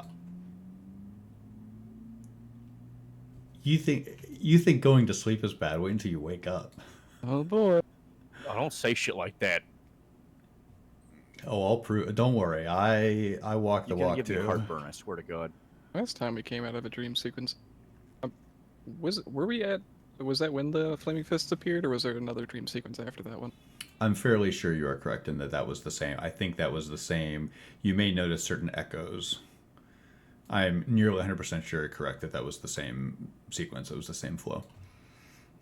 I wanted you to take Yoros's wisdom, or sorry, the other way around. Yoros to take your wisdom. I need what little stats he has left, man. Right? Like, that seemed just excessively cruel. He had already lost an arm and lost stats that way. Like, God. Like, I was terrified. I was sitting here, like, if you and I had to do the same thing, and I was like, what the hell would I take from Ada? And then would I take was like, charisma. maybe, I was like, I would, maybe charisma. I was like, but then she already lost charisma. This is terrible. Like, Hey, Ve Victus, okay? Yoros won. Bryce really did betray Brenner.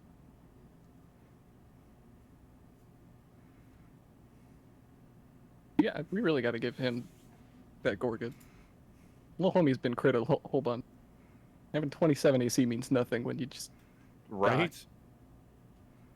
It's true.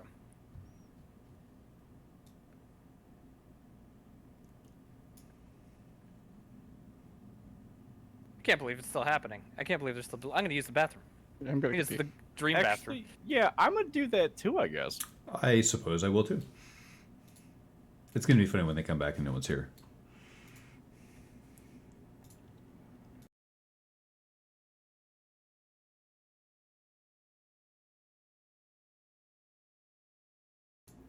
Oh, before I go AFK, hello me if you're still here.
just defended.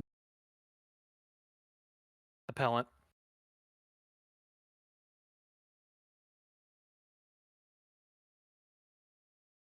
I can't believe they're still fucking going. They're just having fun in there. I know. I'm jealous. Are you worried that they've seated the jury? Of course they did. I wouldn't have chosen these knuckleheads through jury selection. They wouldn't have made it past the first round. In the court of the Red Knight, a paladin on the jury? Can you imagine the defense letting somebody like Nothing Gold on the jury? Get that dryad out of here. Get out.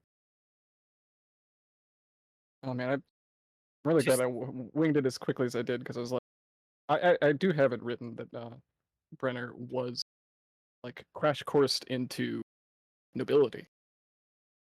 He's supposed to be the chosen of Torm, so he's supposed to be able to hold in court at the very least, balls and legalese and documents and trials or whatever.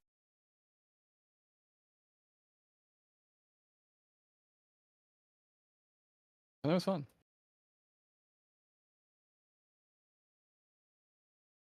I was keeping notes.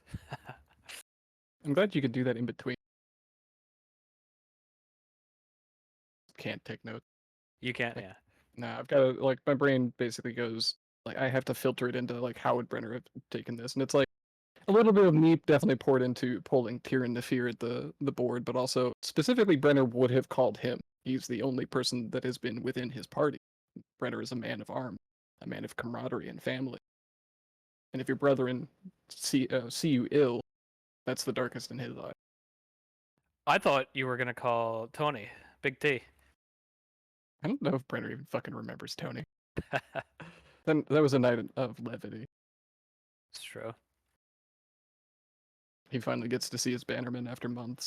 Everybody gets to get drunk. Yeah. It's very much written in that Brenner values eating with his cohorts above all else. True.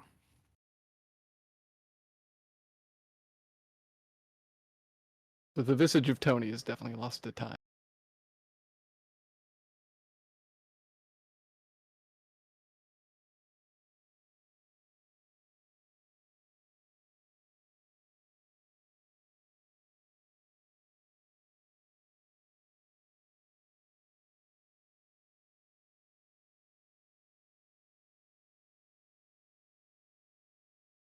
Really upset with myself. I immediately stumbled on my first smite. Like, I had worked out how I wanted to describe it, and then I was like, why am I doing this here? Yeah.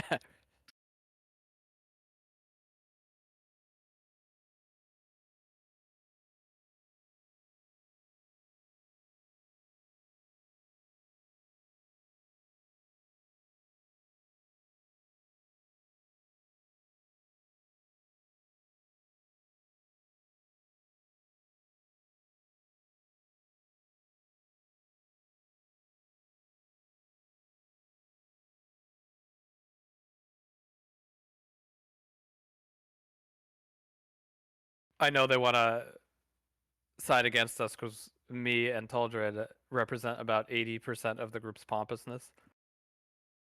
We have a It's very high true. pomposity. And this did nothing to help my appearance. Not in the least. To be fair, this Brenner is also incredibly pompous. A young man looking to prove something. Well, I'll just tell you, he was told that he is the chosen of Torm. He is lofted up into the highest rank you could hold within the Order of Torm. So yeah, he believes it. He's been told by literally everyone, the church, his father. That's where all his pride comes from.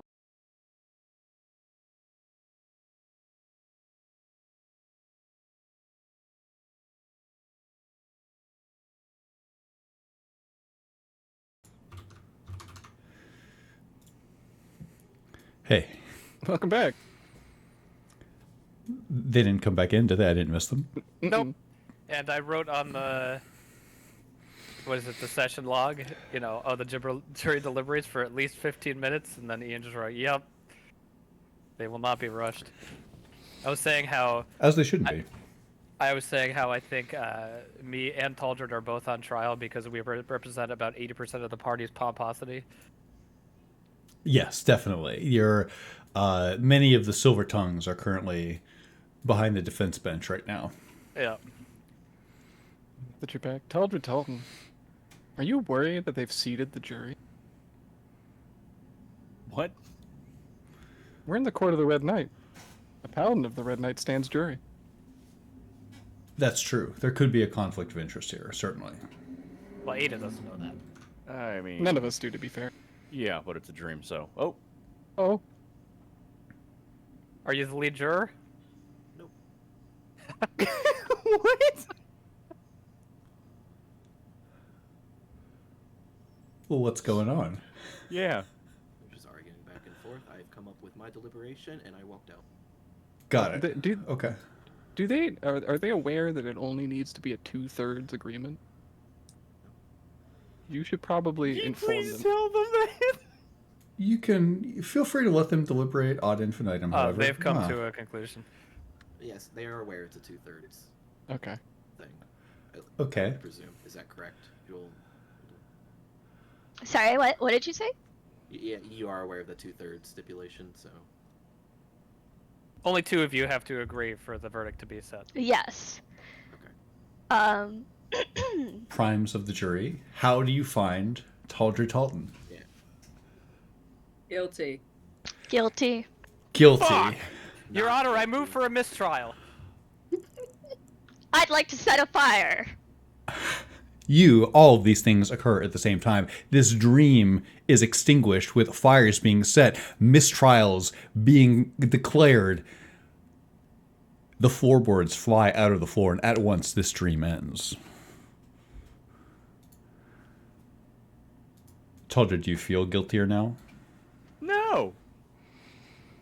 For the record, I also wanted to set fire to the courtroom. Yes.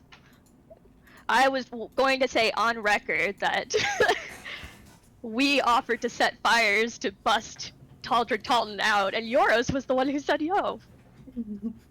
No, because I didn't think he was guilty. But you knew that we were going to say guilty. Yes, but I can't. We could have had a different third option. No, I argued as much as I did, and I am upholding the sense of justice that I deemed fit, and I gave my not guilty verdict. So you spent 10 minutes talking about whether you were gonna burn down the courthouse? No, this was the last It was like 2 the minutes. Yeah. Okay. Some party. So, primes of the jury. Everyone else took a 5-minute break. Would you like to take one too? Do you? Yes, please. Yeah. Why don't you all take a 5-minute break? Okay. I mean, I'm good. So.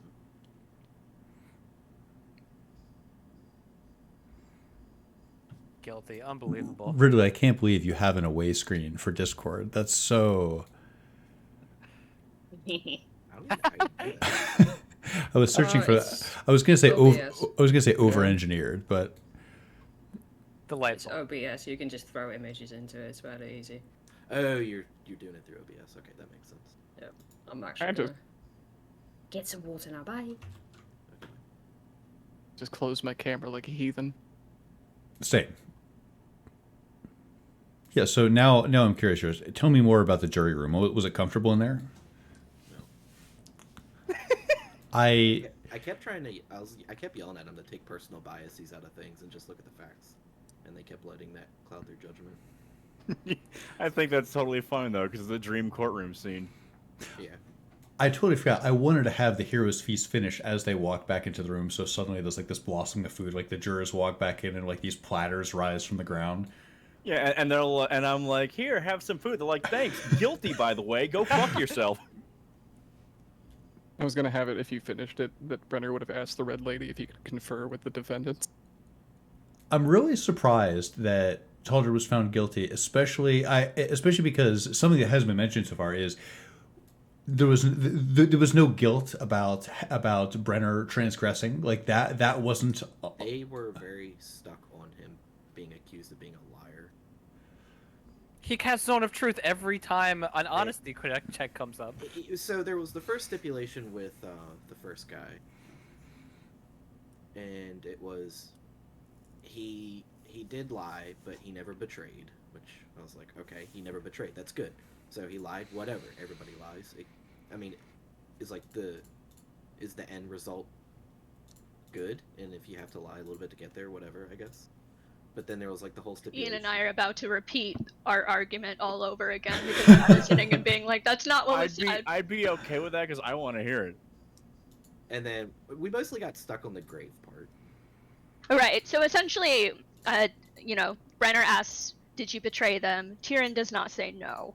Yoros assumes innocence, the rest of us assume guilt. We didn't have context around it, so I wasn't like. That's against you. fair. That's intentional, right? So do you observe one of the things here is that for everyone who has context for this is in one room, and everyone who does not have context for this is in the other room. Yeah. Wow, what elegant design. So This guy. I was arguing that I didn't think he was guilty because we didn't have context of why they're in the graves, and then the supporting facts around it showed that he wasn't. Like, he did his best. And yet you didn't want to burn down the courthouse. Why would I burn down a courthouse? I Because In open court that anything bad Taldra did was just due to the armor. So yeah, and I argue that too. Actually, that was the sticking point for NG and Gasmir. Iseli was the lack of responsibility. NG said that if Taldric Taunton went up and said, "I am a liar and deceiver," she would have voted non-guilty in an instant. What? Why would he go up and say that? What? If she's a dryad, it doesn't need to make sense. It's opposite day. Is it? I think so. It feels like it. Kangaroo court. Hey man, I did my best.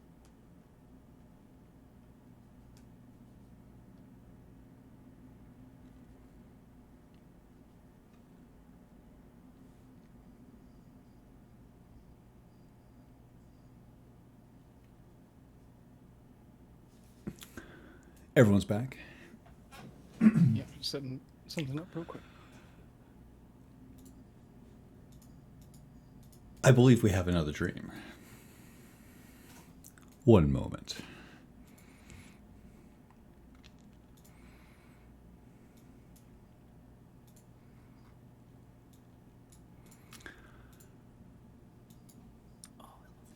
You find yourselves somewhere familiar. This is the Waterdhavian Contemporary Museum, one of several holdings of the Gastmere family high in the cold north. This is a cooperative dream. Should you fail, you fail together. Should you succeed, well, that seems unlikely, but I'll let Walter explain. Walter sits down on a barrel between you, Nothing Gold and Gastmere. This is an event that happened in your past. This was your last job as thieves, when you robbed your Uncle Julian's museum. When I was attempting to recruit adventurers for Smithfield's mission, I heard about this famous heist, but even I do not know the details of what happened 5 years ago. We both know that you escaped with your lives, but it was important that you attempted to escape with something else, a painting of the Battle of Ascor by Jan Vandermeer. I'm not sure what's so important about this painting, but maybe you do. Escaping with it here may add meaning to your life. Nothing Gold had this painting, and it is still out there, somewhere. If you can get the original Vandermeer out of the contemporary, that canvas today rides in a Flaming Fist caravan somewhere, it's the original, and it'll be worth 20,000 gold. Imitations, or the wrong painting entirely, will be worth a tenth of that amount. Either way, we'll meet in 5 years in Arabel. Good luck. Walter runs his hand on one of the vertical pillars. Some museum, though, he says, phasing through the wall of your dream as an earth elemental would.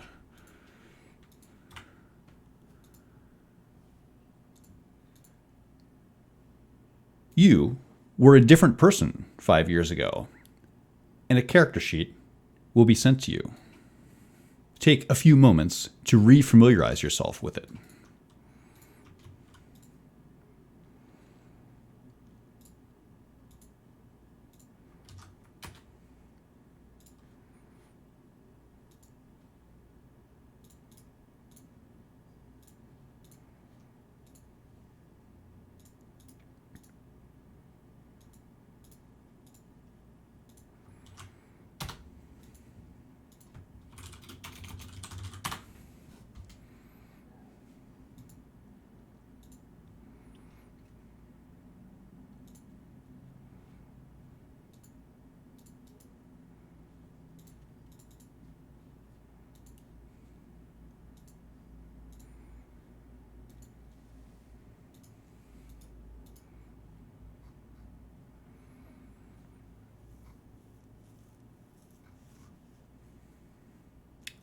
Let me know when you're ready to proceed.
feeling refamiliarized with your old bones?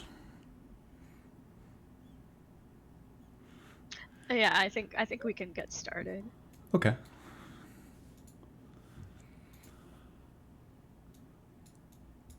There is a click. Trisander, your friend, locks the door behind you and offers up 2 observations. 1. I wish Miacine was here with us tonight. Also, without her, how are we going to identify the correct painting? Do either of you know anything about this? He walks forward, looking over his shoulder. You did think about this before we came here to rob this place, right?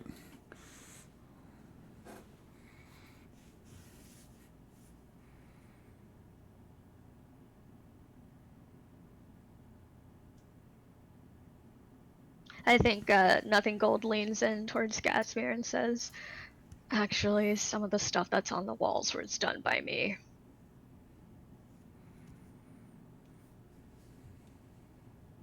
If that's the case, you should be able to recognize what we are after.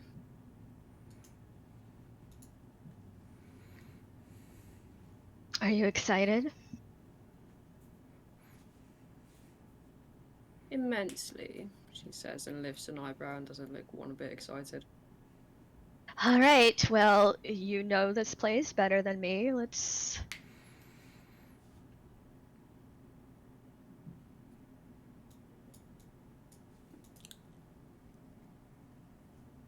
Your compatriot leans his head back into the back wall. Lissa, if you know where we're going, then please.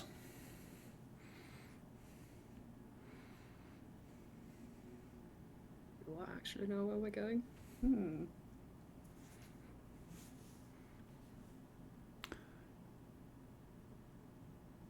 You know you're here to get a painting. Probably somewhere on the east wing.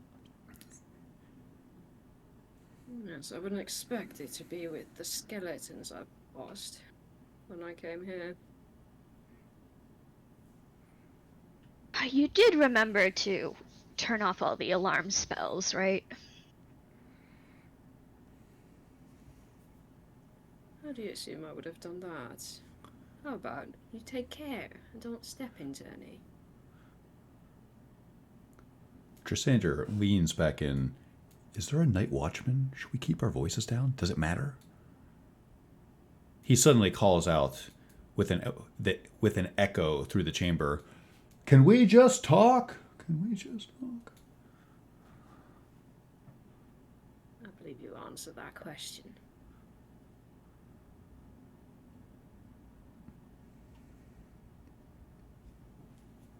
So, where are we going, Lissa? Let's try this way. This back hallway is dusty. There are a number of boxes back here.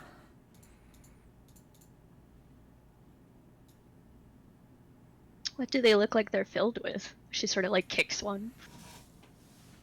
You kick one. It is accompanied with a sudden poof of dust that fills the air around it. In this tiny passageway, many of these boxes seem filled with old, valueless pieces of art. Paintings by local artists that were unable to be sold and had little interest in them. This is a profitable endeavor, after all.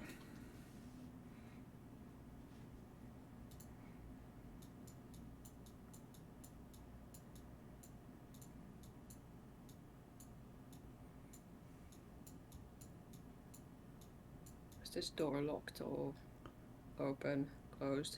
It's closed. You see... It's more like your expertise than mine, Nothing Gold. You see an iron door. Trisander, did you bring Pix with you? He is touching the door frame with his hands to see if there's anything connected to the door. He says, "Nope, I did not. I thought that was your department." Very well.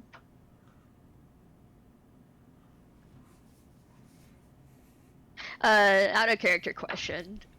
What should I assume is in my inventory? I have two responses. One, it is a dream. If you put your hand in your pocket, who knows what you'll pull out. Two, could always try the door. Do you know that it's locked? Do you know it? Does it have a lock? Oh, but it's iron. Gassmer, can't you just twist? Give it a quick twist. Twist.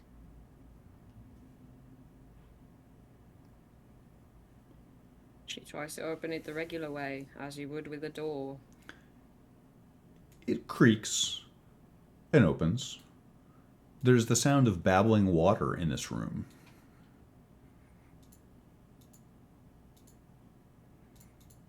What is that?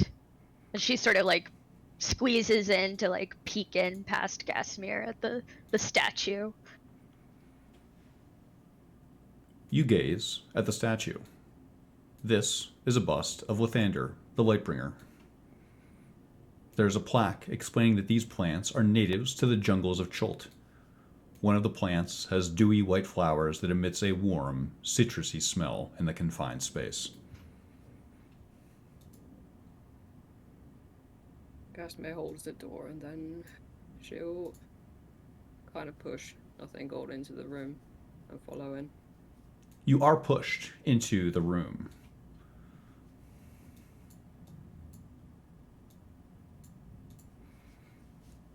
How does your uncle even get this stuff? Various means, I'm sure. You know, the usual nobility way. Subtle extortion. Things he wouldn't cut you in on, I assume. Obviously. Obviously. We aren't exactly close. No, I wouldn't say that about you or any of your family. Tristander closes the door behind you with an audible click.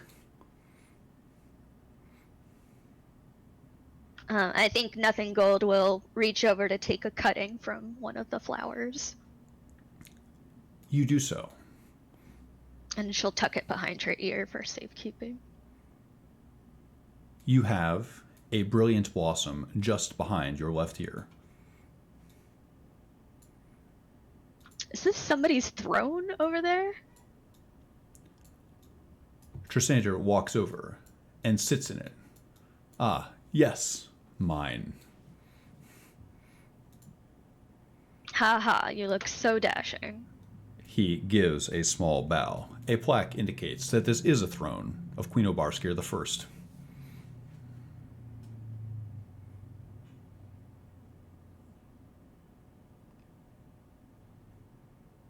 Just a plaque on the statue, say. The plaque on this statue indicates that this is an ancient casting of the Scales of Helm. An unknown figure is holding it.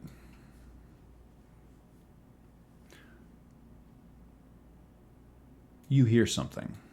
Roll perception.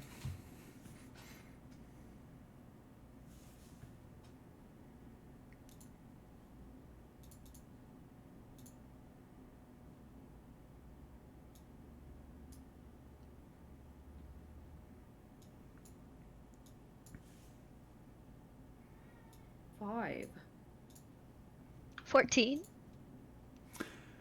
Gasmir. You hear pipes expanding, maybe something that drives the irrigation system for the plants here. Nothing Gold. You're fairly sure you heard someone walking on stone.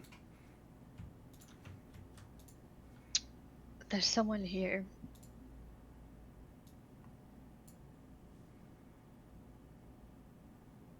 Tristander gets up and looks around. He tilts his head. One moment.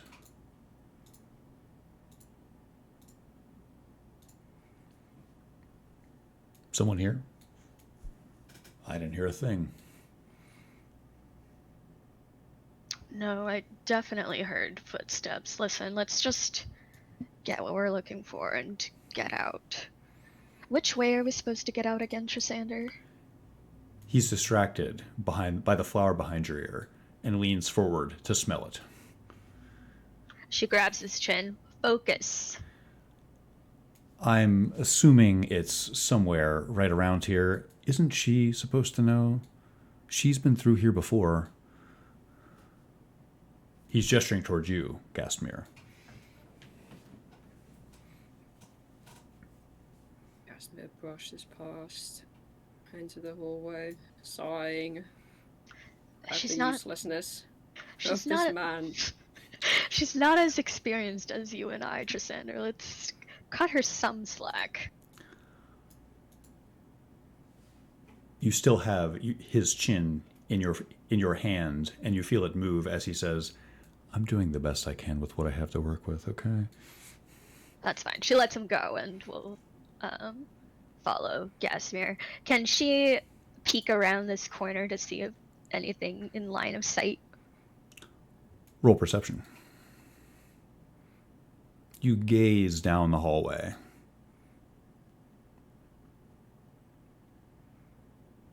A 5. You look to see if anything's moving in the shadows, and the only thing you can see is the swaying of the leaves of the plants. Gastmere, you find yourself in a narrow hallway where a number of cut limestone sculptures and carvings have been placed vertically. You know that these are stone carvings that date back to before the Dale Reckoning. They had ceremonial significance to early elven tribes. Their presence here occasionally provokes ire, but they are beautiful to look at.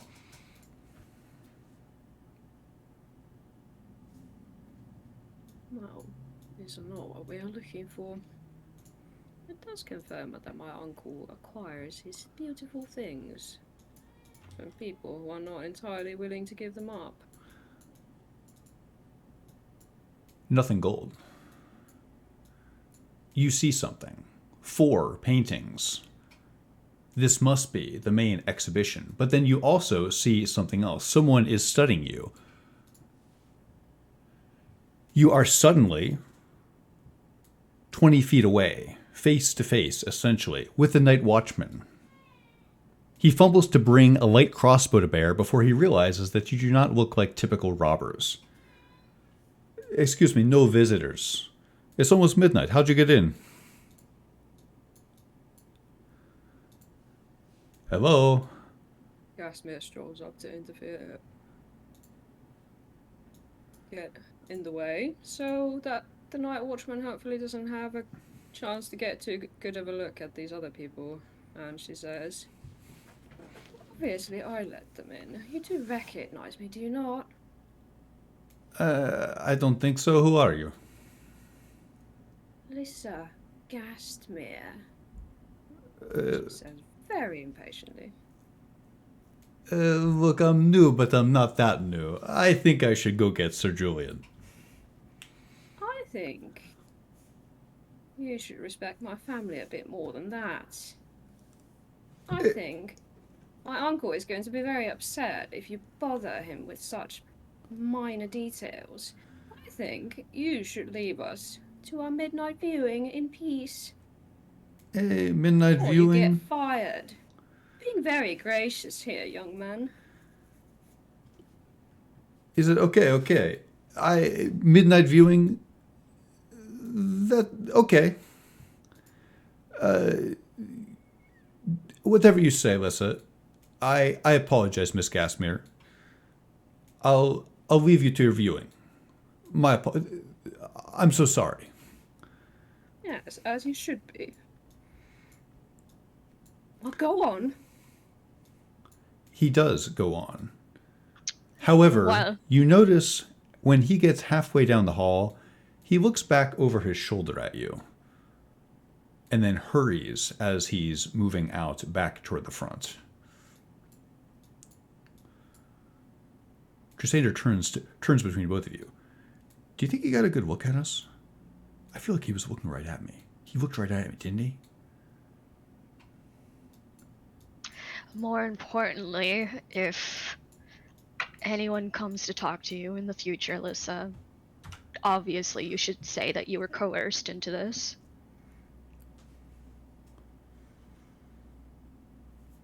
I think we should proceed with haste. I agree, and she'll look at the paintings. There are 4 paintings here. The first painting you look at depicts the Cormyrean 1st Marines storming a position. There are a dozen soldiers, perhaps. A lone fir tree with a slender trunk is on the right side, and a flock of waxwings is depicted flying over the soldiers, suggesting some sort of divine providence.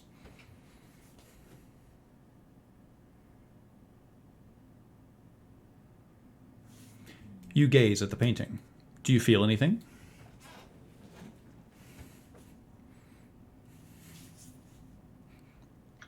Would it be possible to get like them copy pasted?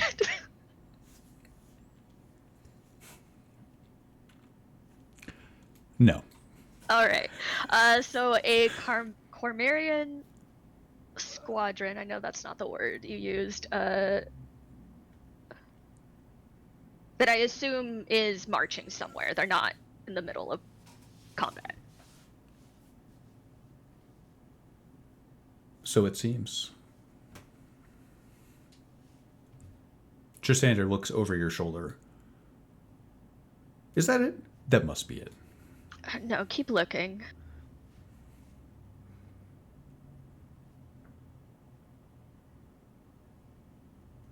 What's this next one? This painting depicts a phalanx of dragon knights holding a position high on a wall. A white dragon is overhead, and its maw is open as billowy white paint spills forth onto the canvas. The breath of the dragon has just begun to impact the shields of the soldiers, who are resolute.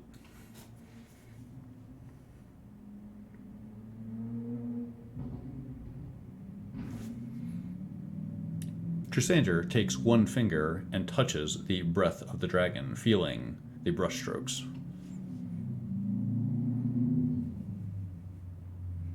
I don't think a dragon was there.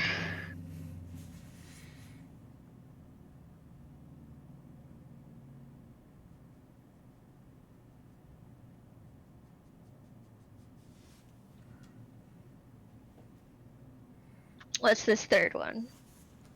This painting depicts 3 soldiers surrounding a fallen fourth, whose fencing response is portrayed almost medically. His right arm is outstretched upward toward the sky, where a sun with the face of Lathander shows pity.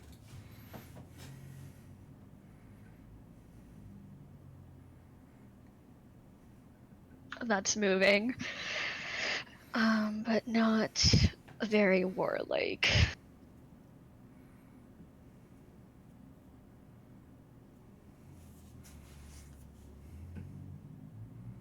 And then what's this last one? This painting depicts the defense of the near side of a creek. There is a torn purple banner.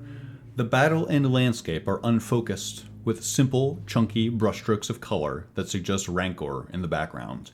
In the foreground, we can see a formation of soldiers, and the painter has chosen to focus on the humanistic aspects of war. One lieutenant is outmatched, but gloriously so, as she smolders confidently mid-swing, 3 black-plated soldiers craning their necks upwards to meet her tempo.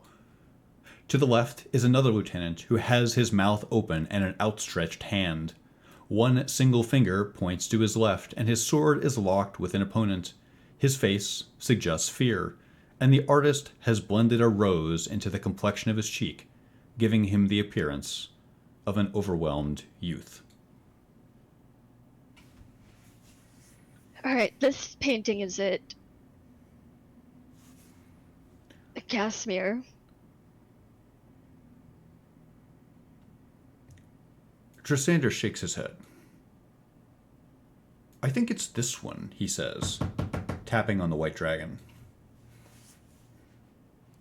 No, the one that we are looking for was really glorifying the violence between humans.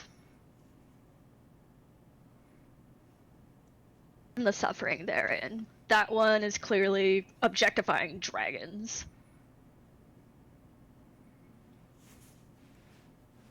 He looks you up and down. Been objectified lately? Not as often as I'd like. Can she take it off its mounting? You can. You attempt to ascertain where are the nails holding up the string on the back of the canvas. As your hand feels around the back, trying to do so, Trisander leans in front of you and says, "So, what are you doing after this?" Trisander, do you have a knife? He looks like he's about to have another comment. Gastmere, you definitely just heard something. It sounded like a click. From which direction? It's hard to say. The walls here echo so much. One of the funny things about museums is there's so many vertical walls and so many smooth surfaces. It's hard to tell where noises come from, isn't it? But you hear the sound of Trisander taking a jackknife off of his belt. He hands it to you, Nothing Gold. So rather than trying to get the entire frame off of the wall, she's actually going to cut the canvas out from the frame. You will have to take some time to cut the canvas out of the frame carefully. Or do you do it crudely and quickly? No, obviously carefully. Which direction do the doors open in? Which doors? I think there's doors over here. Those doors, the main doors for the museum, open inward. And the door that you came in through the back also open inward toward the museum. While these two are busy with the frame, Gasmere is going to skulk into the hallway and take a look around. You skulk around. If you had to choose whether you were looking north or south, either the way you came or the south toward the entrance of the museum, which way would it be? You'll get advantage on perception checks the direction that you're looking. She is looking south. You're looking south toward the main entrance. What you see currently is an archway. Inside that archway are two great bronze doors.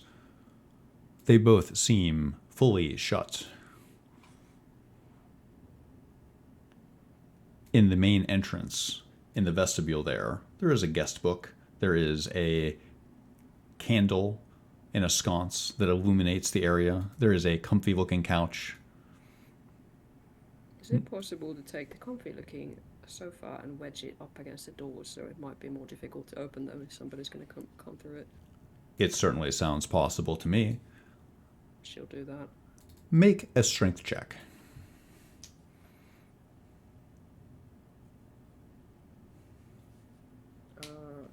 12. It's going to take you some time to get that couch moving. You pick up one end of it and realize that really, if you're going to do this, you need someone to pick up the other end of the couch. Moving furniture like this with one person is much harder than two people. Nothing Gold, you're making pretty good progress on this canvas. You can hear the sound of furniture being moved in the next room. Trisander tilts his head. What is she doing? Go help her. What if I don't want to go help her? You're not helping me standing there and just watching me do this. He leans against the wall. What could I do to help you? Listen, you're easily twice my size. Are you really gonna make me go out there and help her? He rolls his eyes. I'll be right back.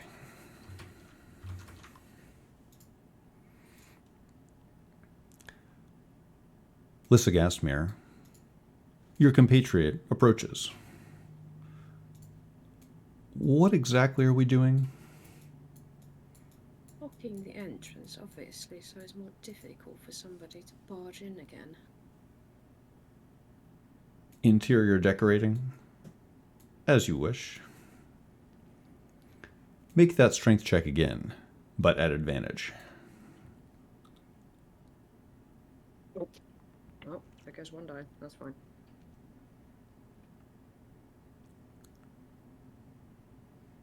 $15 this time.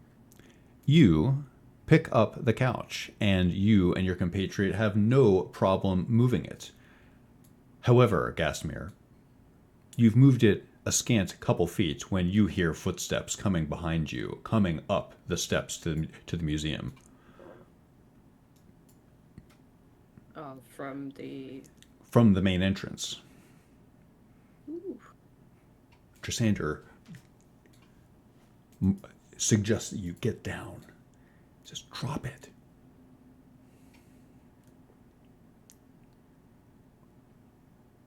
Well... How far away? Does it seem like they're quite close up? It seems like they're approaching quickly. The doors are closed. You can't see through to the other side. It sounds like someone is coming up the main steps to the museum. You hear the sounds of boots on stone. Just a single person? It sounds like more than one person's footsteps.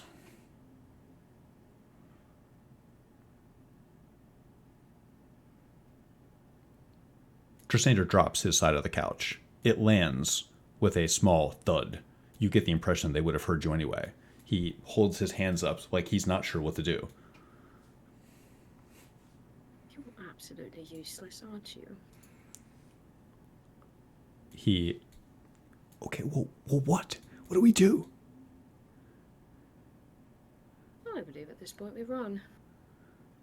Okay. Let's hope she has the right one.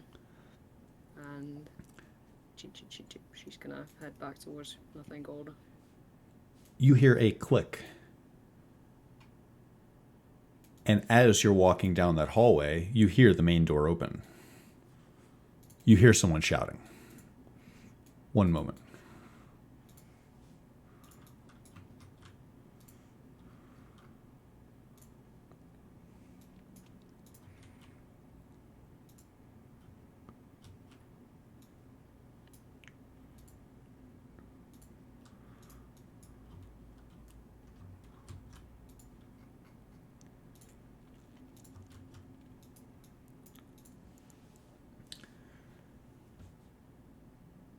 You realize, as you are coming down the hallway, Gastmere, that two guards and your uncle Julian have just busted through the front door here. Both of the guards have crossbows. One is the night watchman who you just trusted to not do exactly this. Your uncle Julian calls out to you.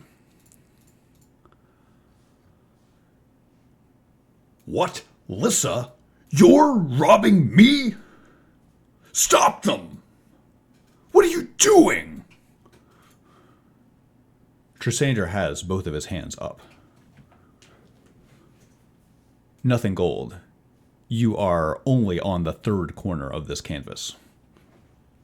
Keep going.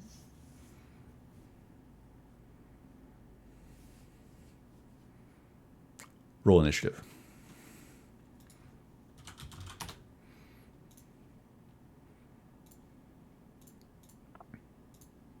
Someone smarter than me. How do I calculate initiative?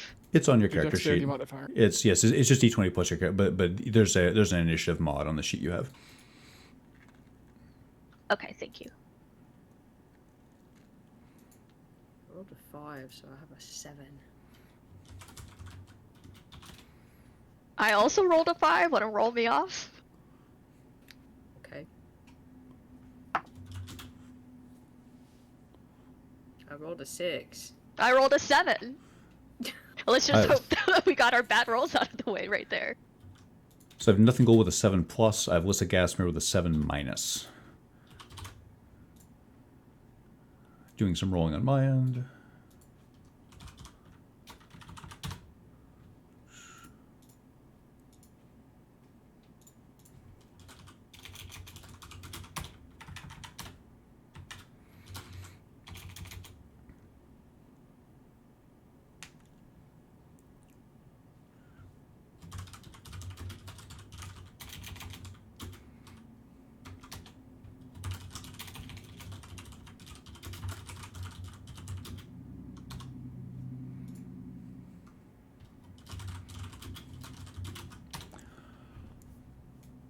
First up, with a 13, is Julian Gastmere.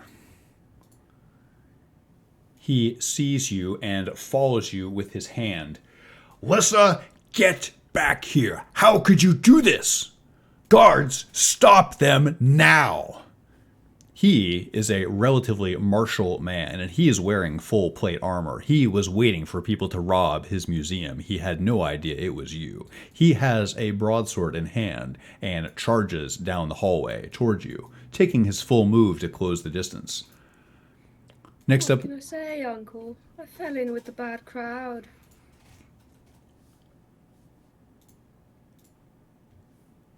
You certainly did. On the side of the good crowd, we have Domingo, the night watchman, with an 8. He raises his crossbow to Trisander's head and fires. His first attack misses, and he fires the light crossbow again. He crits.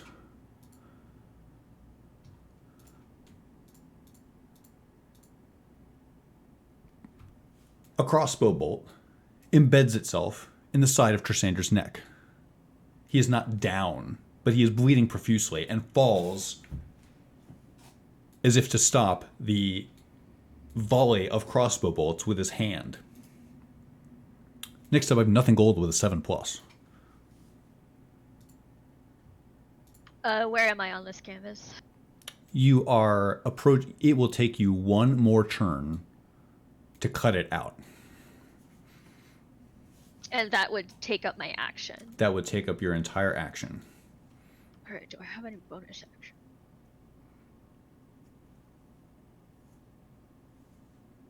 I do not. She'll just focus on cutting this canvas.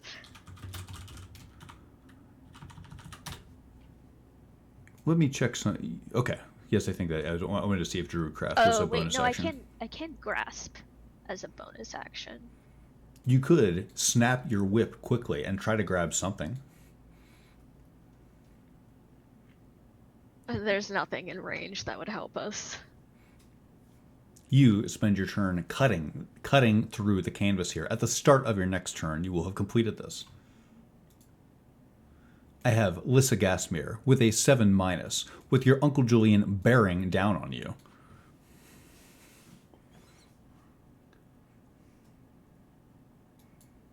His full plate armor makes metallic crunching sounds as he charges across the flagstones.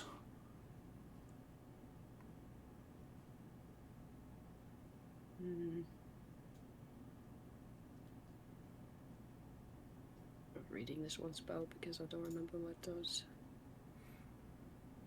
It's been a while since you've been this version of yourself, so feel free to take some time. It's okay to stretch your legs in a dream.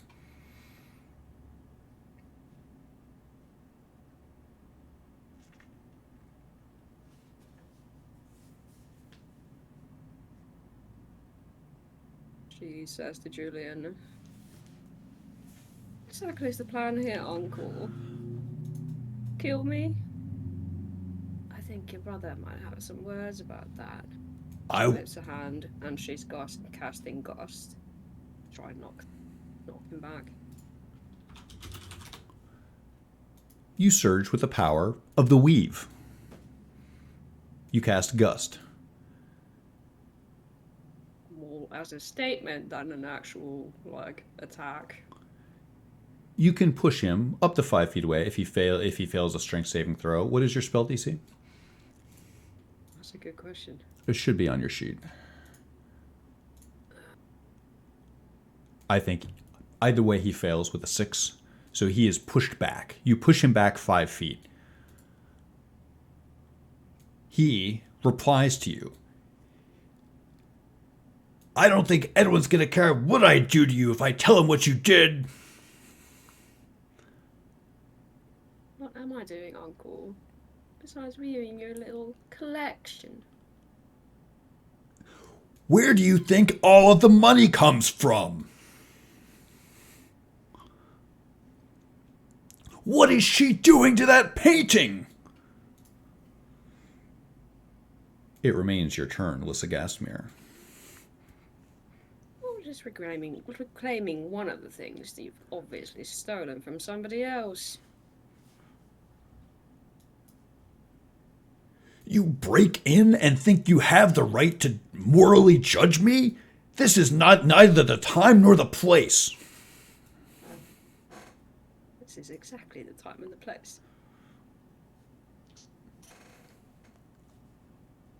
He looks furious. He's charging toward you, his mustache quivers. Oh, so I'm going to remain where I am because I'm not being gold. It doesn't appear to be done with her thing yet. Gasmere glances over her shoulder briefly. You see your dryad compatriot working quickly and carefully. I think she does. She's not looking away from the canvas, but she's like, "Come here." You are beckoned. It remains your turn. Gasmere. She takes a few steps back.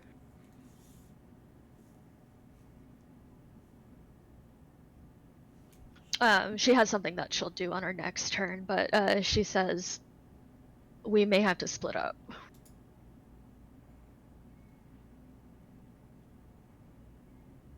Yes, well, it seems that Trisander's head is about to split off his shoulders, so let's leave him. He's dead weight.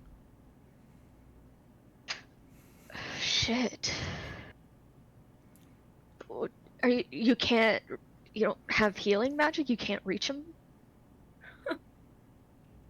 As a mistra.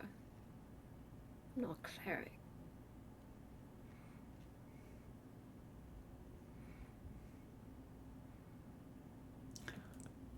Anything else in your turn, Gasmere? That's it. It becomes Trisander's turn. He throws a dagger at your uncle Julian.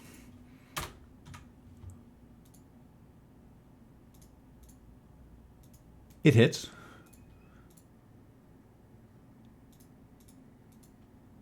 A throwing dagger wedges into your uncle's shoulder and sticks. Trisander warily gets to his feet and takes his movement to try to run with you. He moves towards you. Blood is coming down the side of his neck. He ends his turn. It's Julian's bodyguard's turn. He takes his movement and shoots 2 crossbow bolts, one at Trisander and one at Gastmere.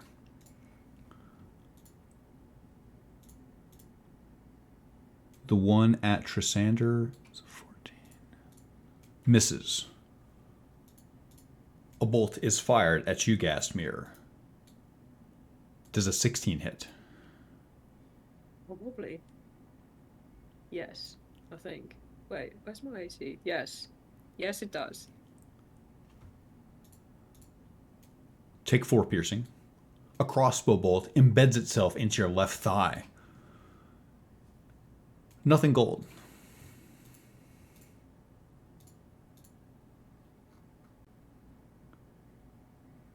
You feel a spray of something wet across your left cheek. It's Gasmere's blood. A fine mist ends up on your canvas. The Gasmere guard, Julian's bodyguard, ends his turn. We're at the top of the order with Julian with a 13. He charges, closing the distance. He pushes past Trisander, attempting to get to you, Lissa. He can end his turn up next to you, and he shoves you. You're right. He won't kill you, but I'll sure as hell knock you down. Make a strength saving throw.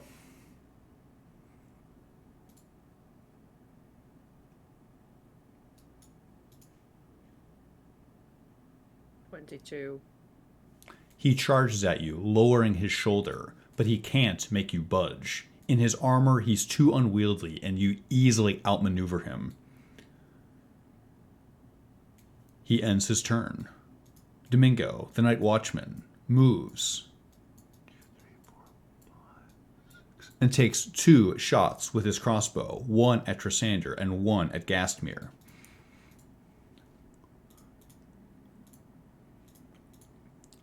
The shot at Trissander hits. That's 4 damage. He's downed. He falls unconscious on the floor. The second shot at you, Gastmere. Does a 13 hit? Yes. A second crossbow bolt hits you. This one landing in your forearm. Take 3 piercing.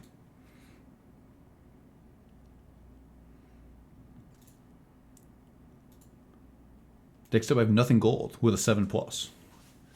You cut the last corner.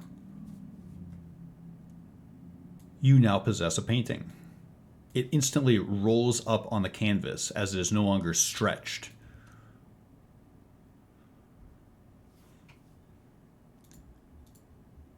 You see that your companion, Lissa Gastmere, has already taken 2 crossbow bolts. It's your turn. You have your full action. How wounded does Lissa look?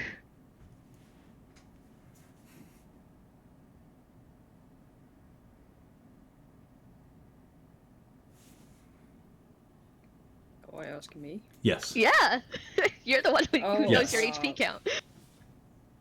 Bleeding profusely, I'd say, yes. Bleeding profusely. All right. She'll touch Lissa and cast Cure Wounds.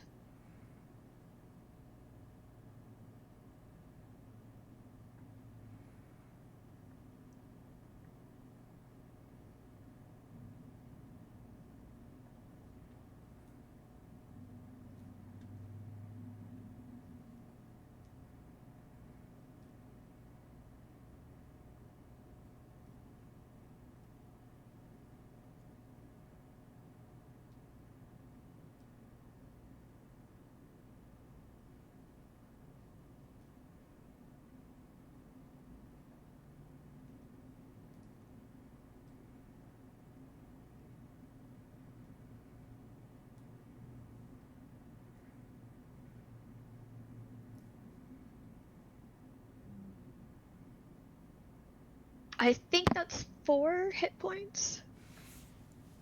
Need assistance? It should be 1d8 plus your Druidcaster level. Oh, my Druidcaster. Yeah, then 4.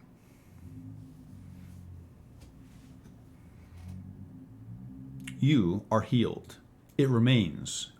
You, Gastmere, are healed for 4 hit points. You surge with the power of the Seldarine. Nothing gold, and it remains your turn. And then from here, would it be possible to whip his weapon? You could certainly try. He is Well, within 15 feet. Let's do it. Make the attack roll.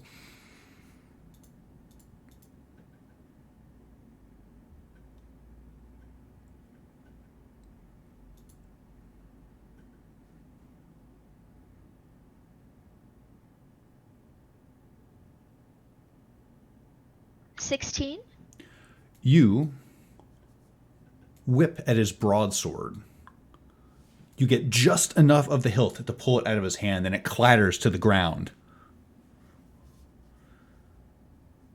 He instinctively goes to grab a dagger from his other hip, but his sword is now lying on the ground. It remains your turn, nothing gold.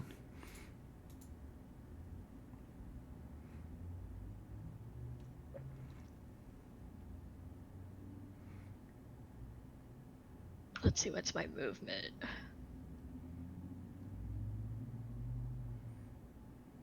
I assume 30, like standard movement. It's on there somewhere, but yes, it's 30. It's standard movement.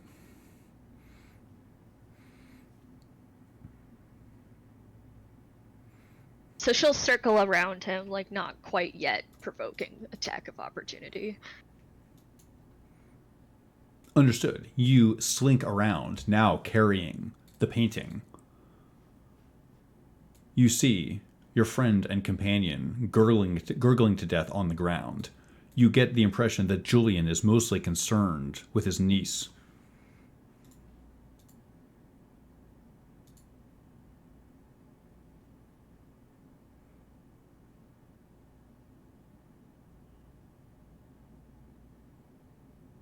It remains your turn.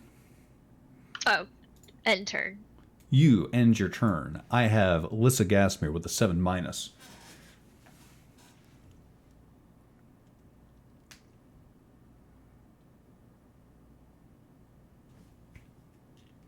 Let go, Uncle. You're going to lose this particular piece. And she pulls her hands out and casts color spray in his face.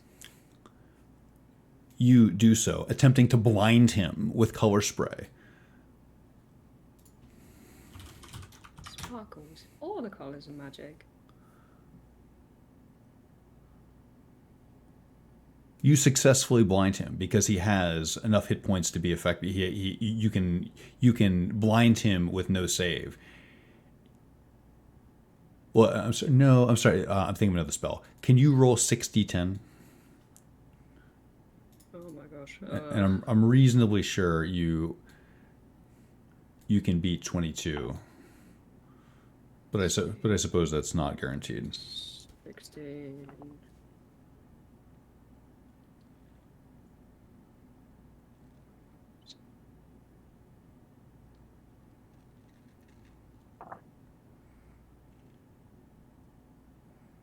$34.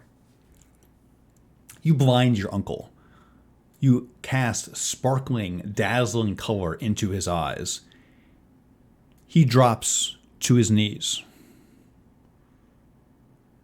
You hear him cursing you, Lissa Gastmere. He says, "I'll cut you out of everything, Lissa. The only thing I'll leave you is a curse." He's Try, Uncle. on his knees. Time for you to run, nothing gold. It remains your turn, Gastmere.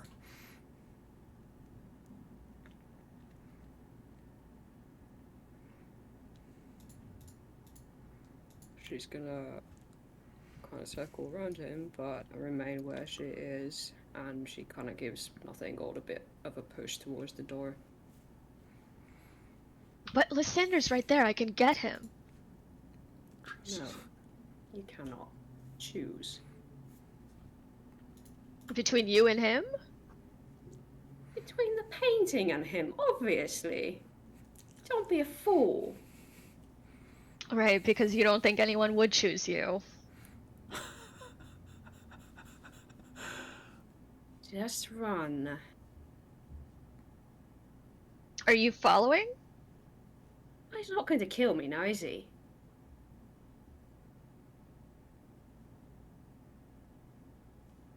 Well, his guards are still up.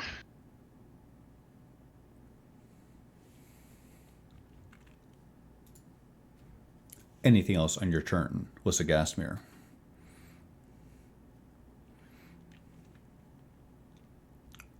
Is it too much to yell at the guards before I end my turn? Absolutely not. Go ahead. I think if these guards wish to keep their jobs, they know better than to shoot nobles in the back. They both have their light crossbows in hand, and they do look hesitant to actually shoot you. Lissa, you do get the impression that you are correct. Julian's not going to kill you. His guards won't kill you. But you can't say the same for your friends, who he has always hated.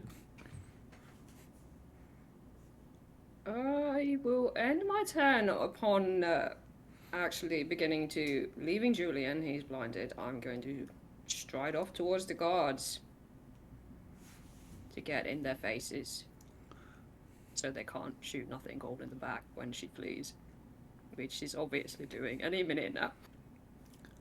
Enter. You end your turn. Trisander, with a 3, is making a death saving throw. And passes. Julian's bodyguard goes. He has his light crossbow lined up on nothing gold. And he shoots twice. Actually, I can move here so you get no cover. What is your AC? Nothing gold? 15. His first shot misses.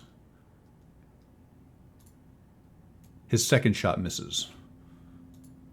She's so small. It's hard to shoot at a moving target that's running away. He moves to reload his crossbow and ends his turn. Next up is Julian, who is on the ground, still cursing. He tries to grasp at your leg, Lissa. Make a dexterity saving throw.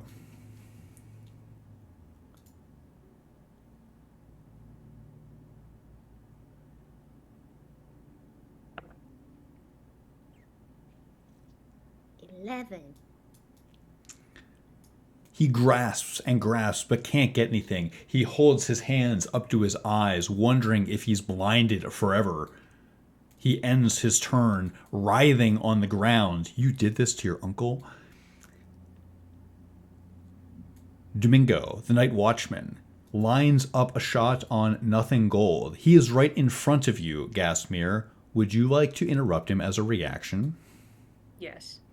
You do so. How do you do that? Do you swat his crossbow down? How do you stop this? She grabs the crossbow and kind of yanks it to the side so that it fires towards the... I think there's like a flower pot or something right there. You do so. You push the crossbow out of the way. He lets the bolt go anyway, and it pierces through the terracotta flower pot, sending pieces of the pot flying. Nothing Gold. It becomes your turn.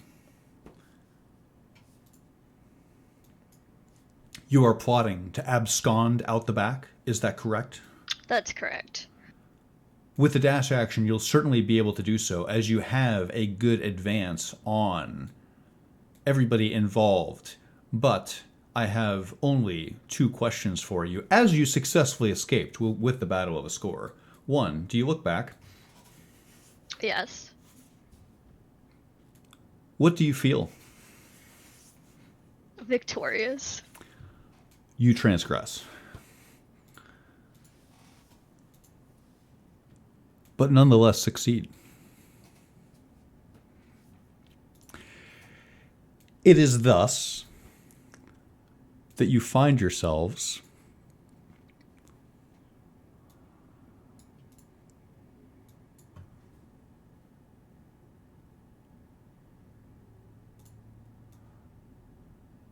back in the Long Look.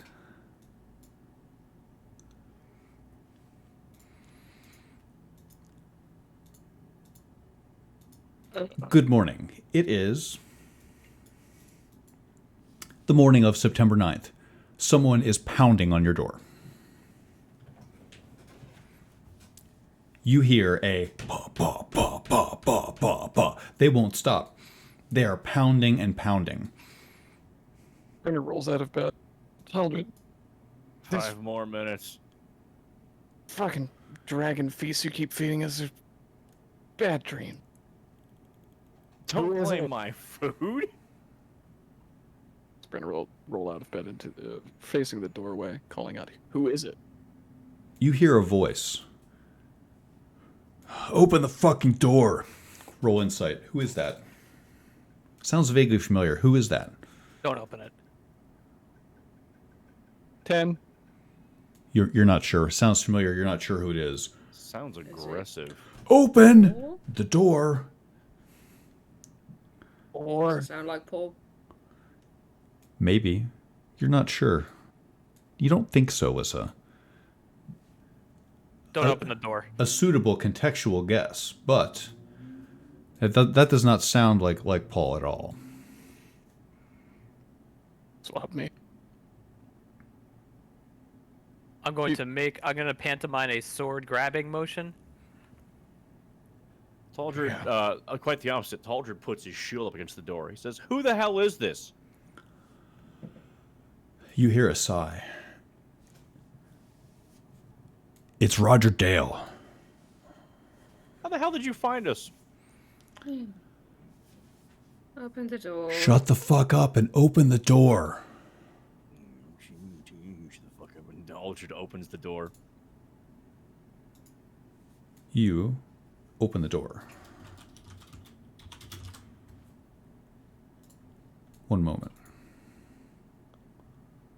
Roger pushes himself past you to get inside. Well, good morning, sunshine. You guys are too late. Too late. Oh, you're too late to 3 or 4 different things. I'll try to summarize. 1, the Purple Dragon Knights are about to go meet Maris. Shit, what time is it?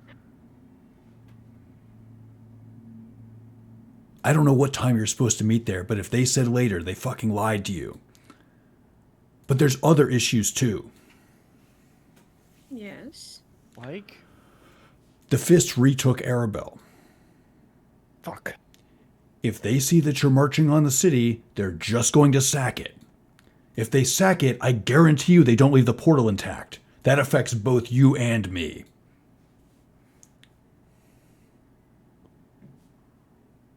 You got any more bad news? Yes.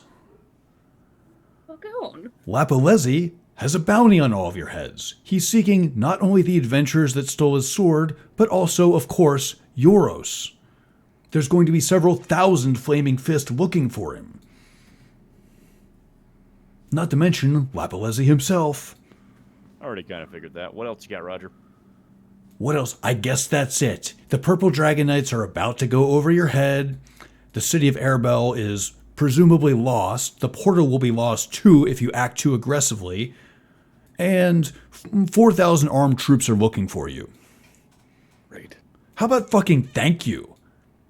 How about, Yeah, how did you get here? how about thank you for saving your fucking lives yet again? Thank you. You're welcome. I don't feel safe yet. When I'm the spy master, I'll remember this. Aldred is like doubled over laughing. Well, Spy Master, Oh, God. a bit of a question. If we can't go back to Arabel, are there other portals? It's not that we can't go back to Arabel, because we probably can, but you can't be there at the tip of an army. We probably want to get there undercover, perhaps disguised as the Flaming Fist. Just an idea. Anything's better than nothing. We can Okay. find a way to access the portal, surely. Okay, we can solve this later. They're about to go meet Maris. Let's focus on that first. Fuck. Yeah, yes. Agreed. Agreed. I'm gonna pick up the sword off my bed. Say, I have something to do real quick. You guys argue about whatever. Okay. So, Roger, where's breakfast? He glowers at you. If I were you, I'd move. Thank God I'm not you. Yeah. Redder follows Ada out into the hall. One moment. I'm gonna rap on the door of Prince Lateran. There's no answer. Looking down the hallway, you see him gazing at you as you knock on his door. I'm gonna stride right up to him. Ada Worthmere. I don't have time for this. Let's do it. Okay. I'll just clutch the sword and shove it in his chest. You do so. He smiles. He produces a small pouch and hands it to you wordlessly. If anyone asks you where you got this... Nobody's don't- gonna ask me. Just get out of here. And I'll walk away. You do so. Do you look in the pouch? Yes, as I'm walking away. Okay. Oh, let's see it.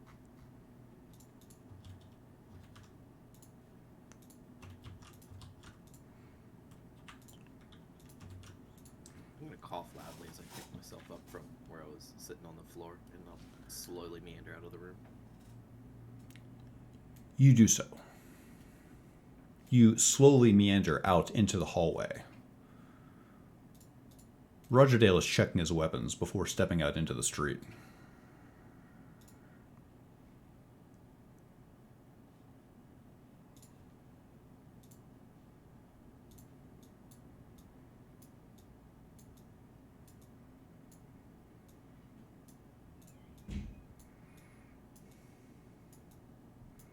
gonna check my pockets real quick, like somebody rushing out of the house. You do so. You check your pockets. Everything seems to be there, including a artifact of unmistakable evil that throbs in your pack. I'll push it down in my pouch, You do so. as if to say, "Shut up for now."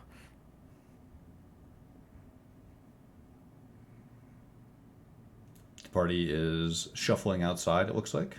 Yes. Okay, one moment.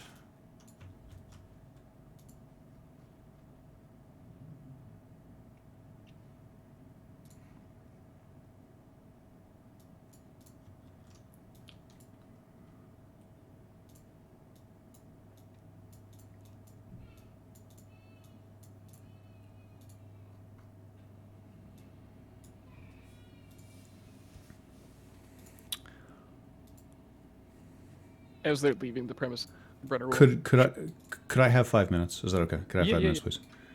Brenner's basically just going to bark out something along the lines of, "I wanted to have this conversation in the morning.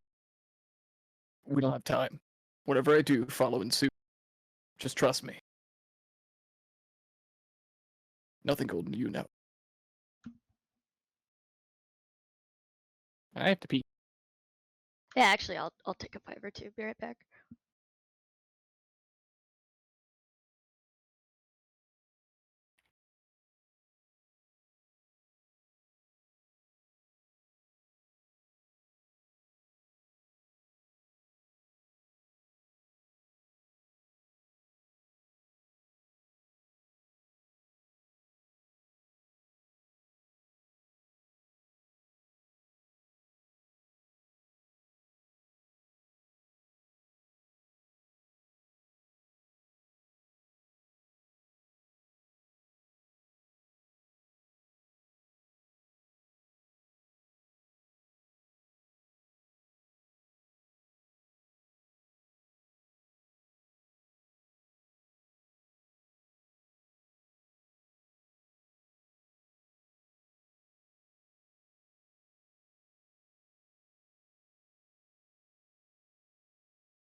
Okay, sorry. Hello. Oh, is this everyone taking a 5? I guess that makes sense. Yeah. I was going to ask for one right before we left out.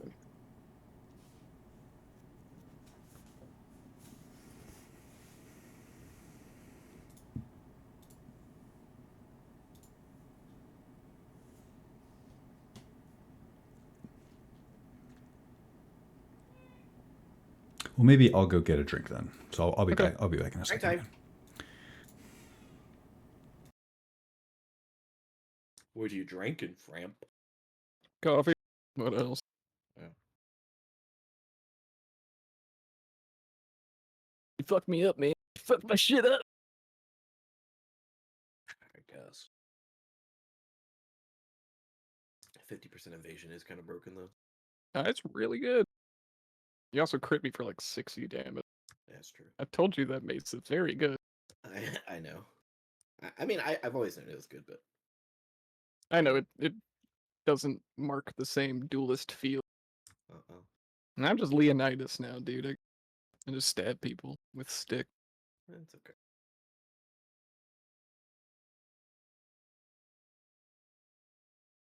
I really wanted my arm before we started this garbage. You're muted. Yeah, can you remind me out of character what the plan was? No idea. I'm sorry, which plan specific? When he was saying, Oh, just the fact that he's a, fire boy now. oh, that's true. Okay, yes. Then she wouldn't know what he means. Yeah, across the table, Brenner didn't really want to keep it a secret, but he wanted Nothing Gold to know first.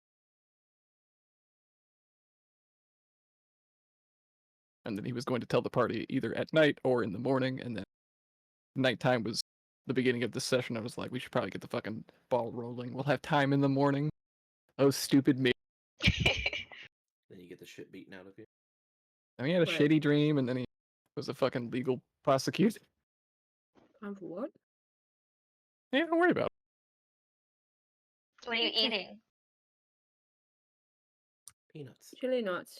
Hell yeah. I was close. Carrot. Infantile carrots. Could you not say that? Beer.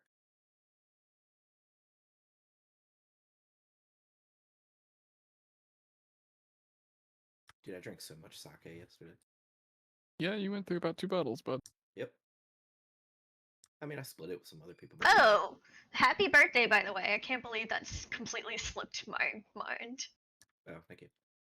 Happy birthday. How old are you? 32. 32. Congrats. Happy birthday. We went to an all-you-can-eat sushi place. Ooh. I had 3 sushi rolls, 2 bottles of sake, and some miso soup. What's your favorite sushi roll? I'm allergic to shellfish, so my selection is very limited, but I just got spicy salmon rolls. I Like want di- that. Like different variants of it. I think it's more common for it to be fish than shellfish. Not really. I think it's like half and half. Depends on the restaurant. Yeah, and there's always like some like Oh. minor amount. It's like, oh, we did tuna and salmon, and we sprinkled in some spicy shrimp.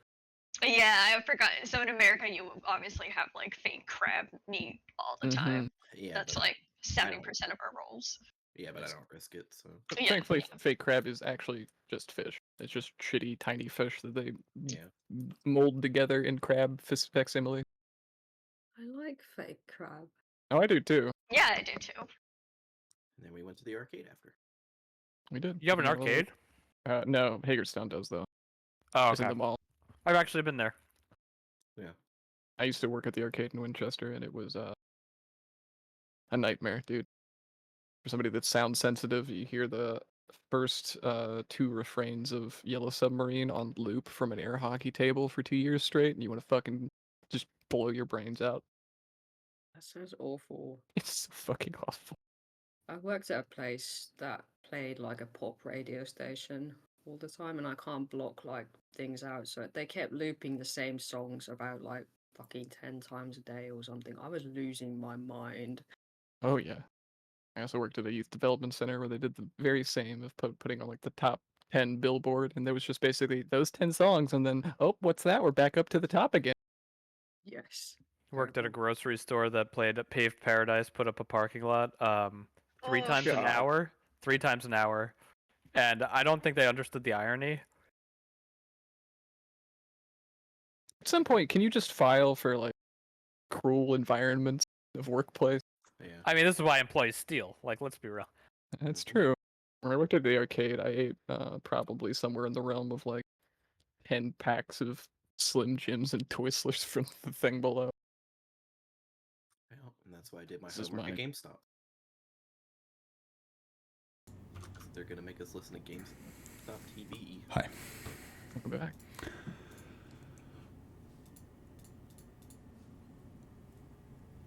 There is a sizable contingent of Purple Dragon Knights here. Brenner will look up to the sky. How long did we sleep in? It looks like the sun is simply rising in the sky. It can't be later than 9 or 10. Okay, so we were due.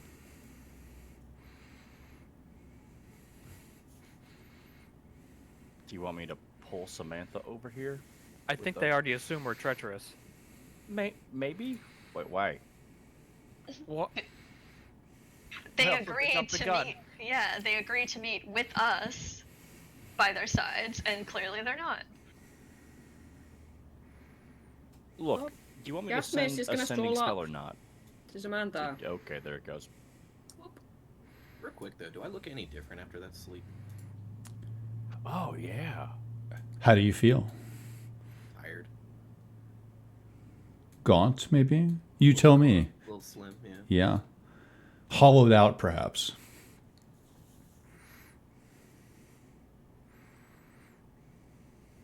Maybe if I Miss All them Ruthenberg. fists will be better. We're going. Up a bit early, aren't we? Oh, look at Roger Dale. Where the fuck is he going? He was just. Did you stop him before he went north? You could have had a chance to grab him. I just took him off the map there. You would have had a chance to grab him before he went north, if so. I didn't want you to get skipped. Ada, you had something? I'll try and grab him. You do so. He's face to face with you. Where can we find you? Two things. One, I seem to be much better at finding you than I need you to be able to finding me. Remember, I have a diviner. I don't know what you guys have. Doesn't really It's matter, very I guess. impressive. Just tell us where to meet. I am very impressive, aren't I? I understand why you grouped with Taldred. If I were you, I would aim to meet me somehow incognito. How about west of the city? Can you meet me west of Arabel? Yes, west of Arabel. I can do it. Outside of the west gate. Easy I enough. understand. Yes, very simple. And I'll just turn around and walk away. You do so. Lissa Gastmere, I believe you were addressing Miss Samantha Ruthenberg, who glowers at you. As you approach, the Purple Dragon Knights move to close rank.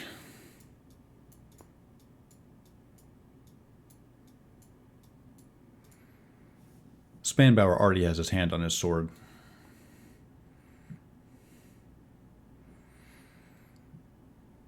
Why so hostile? Did we not have an agreement? I heard you struck up another agreement. Did we? He narrows his eyes. Real simple. Stay out of our way. I'm not in your way, am I? But I believe we were promised that we could observe. That's right. You can watch. Most excellent. Let's proceed. Whoa, Taldred comes like running up. He's like fucking out of breath because he doesn't want to have to run this early in the morning.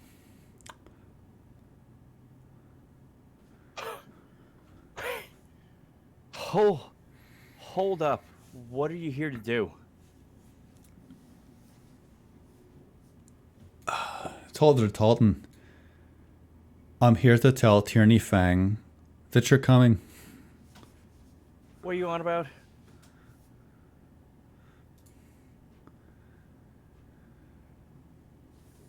Do you trust me?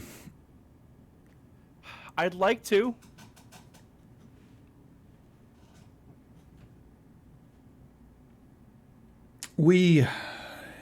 She looks over her shoulder. Actually, before I get into it, let me preface it with this. If you're going to fucking stab me in the back, it's too late. I hope that's occurred to you. Can we start there? Any solution that involves violence, I think, is long past. I mean, we hadn't planned to, but Maris is. Excuse me. Look, everybody's just gonna fight. I'm just gonna tell you. Everybody's gonna cross betray everybody. It's gonna be a mess. I don't plan on betraying anyone here. And we hadn't planned on betraying you either. I'm just giving you a fair warning. I have a funny feeling that you did plan on betraying us. No, I hadn't. I don't think I've ever lied to you so far. If you recall, I already warned the two of you that there might be something. You did. Do you not recall that that was the entire reason? I suggested that you might wish somebody else at hand as well. On the road, we discussed you observing this meeting. I'm glad you're here to observe it. That's all I'll say.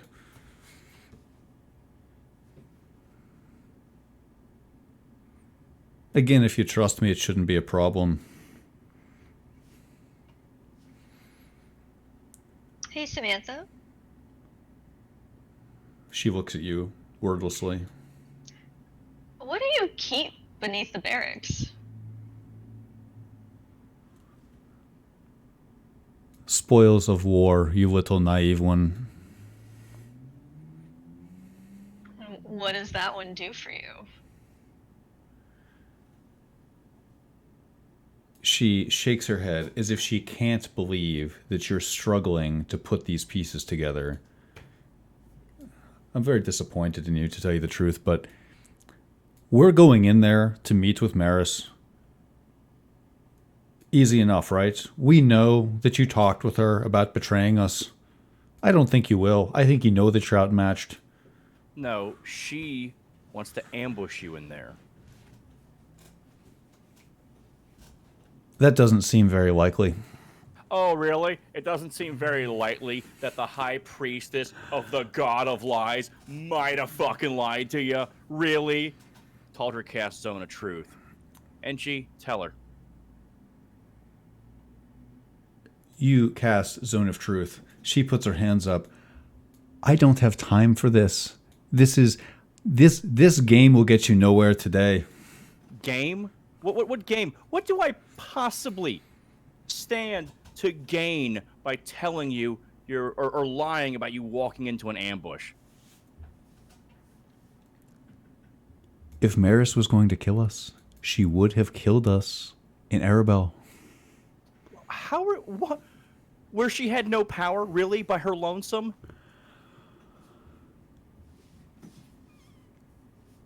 Mr. Talton, are you going to try to prevent us from walking through that door? No, but I just want you to be prepared Then for we're an ambush, okay? Go in, fine. Then Fuck we're it. going. Into some kind of accord. She turns and looks at you. I guess not.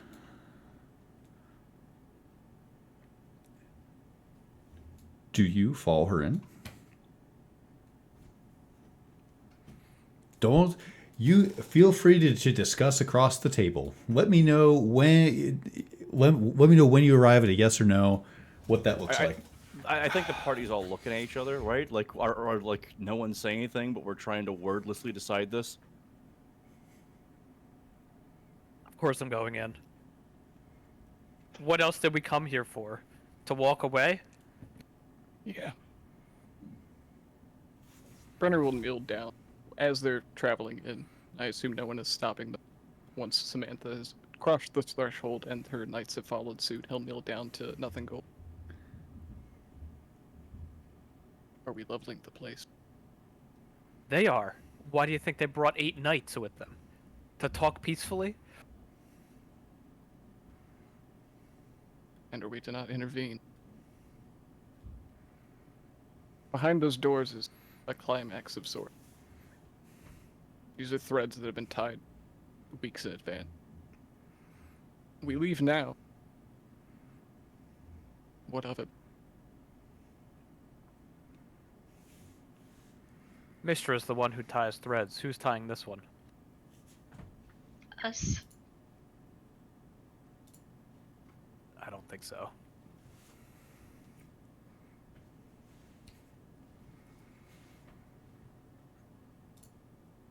Just say the word. Brenner starts to posture towards the front door. Maybe let's play it by ear. If we do that, we'll have another situation like in Arabel. We have 1,000 situations ahead of us. Somebody is going to pull the trigger if we go in there. Let's talk about it first. I don't think we have time. I think we've talked enough. I think we can afford a minute or two. I'm gonna look straight at Nothing Gold. Nothing Gold. You know I have your back. Just prepare me.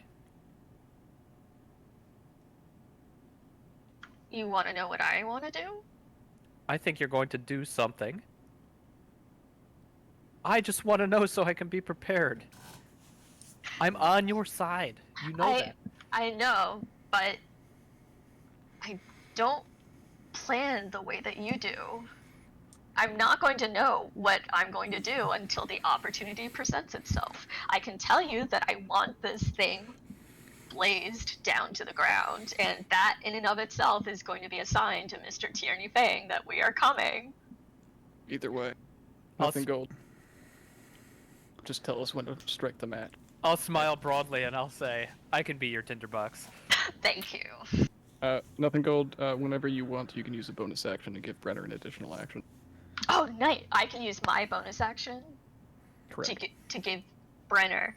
Damn, that's so cool.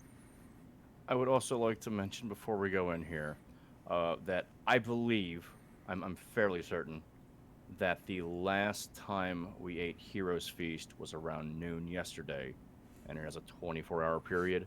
So those effects should still be in, unless we cross over to noon at some point.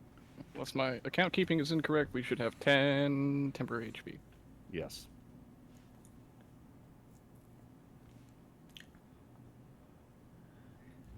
Lead the way. You cross the threshold.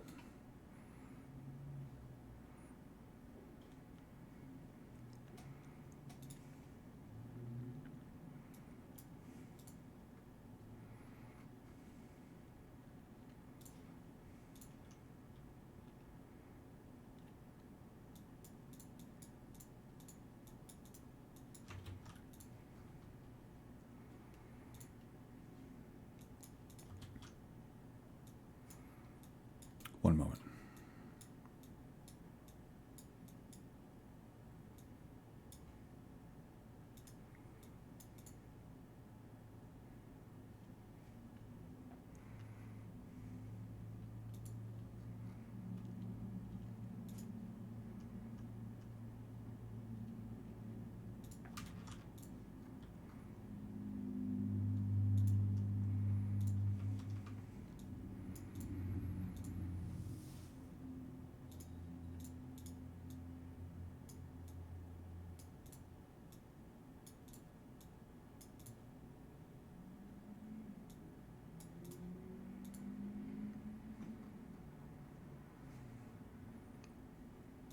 Sorry, one more moment.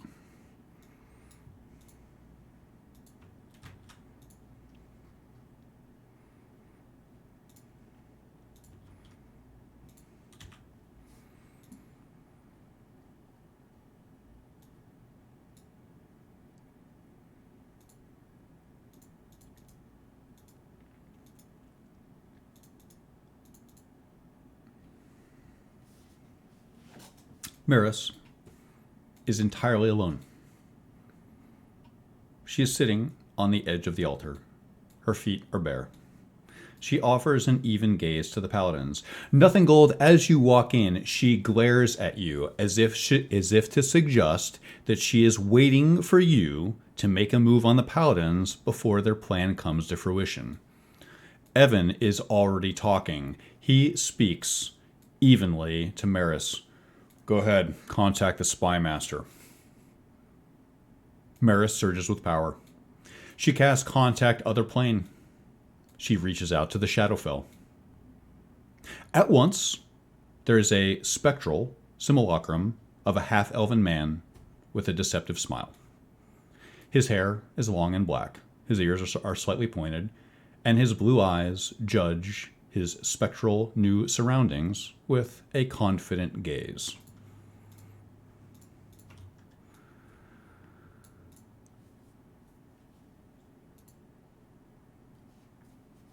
He walks in a small circle and then looks at the paladins.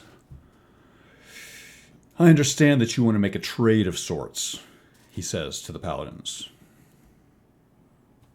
Samantha replies, That's right. We have information regarding an imminent attack on Zental Keep.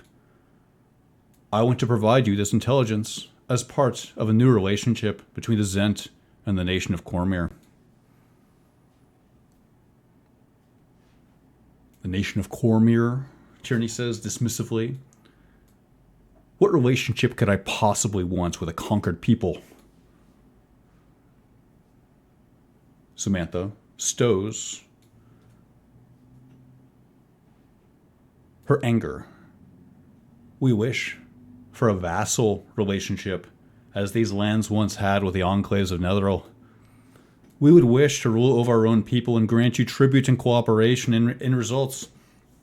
We would be your Black Dragon Knights. Maris is staring at you, nothing gold. Tierney nods, considering for a moment. Very well. Tell me what the intelligence is, and then name whatever sovereign would rule over you all. Samantha says, a small group of commandos will Okay, attack. Angie attacks. Will attack via sea. You attack? Yeah, I already said it. As you wish. Who do you attack? What do you do? I think she's using her whip on Samantha's ankle.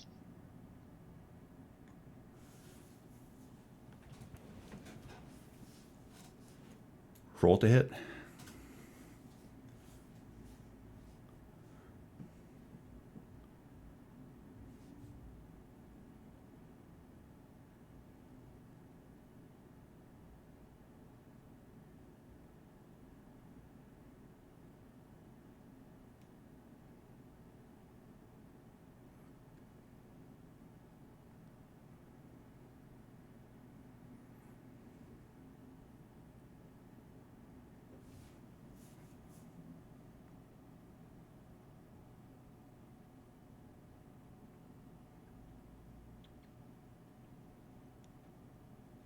Sorry, I rolled the wrong thing. No problem. That's a 27. A 27 hits. You wrap your whip around Samantha Ruthenberg's ankle. She snarls and glares at all of you.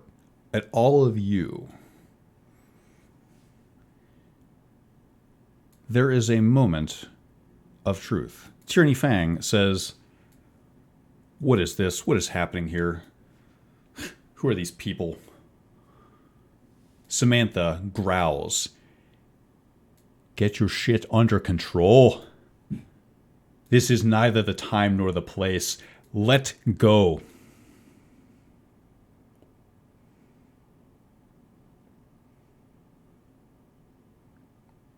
It's your action.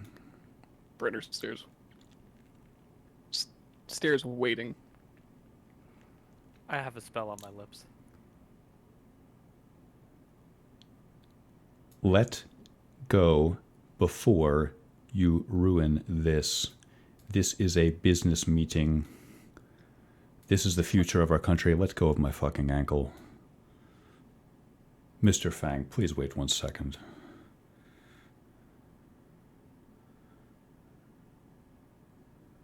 Talger's just shrugging in the background like, what the fuck are you doing?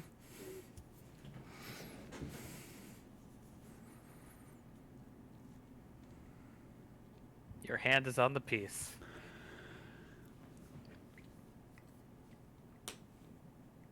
Okay, yes. I know what NG wants to do, but out of character, I'm screaming about it.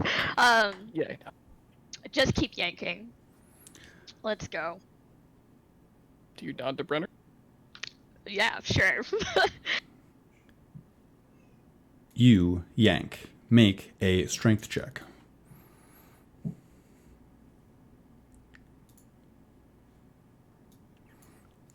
Also, is everyone's position on the board where you are right now? Please double check. Please make sure you're adequately represented by where you're standing.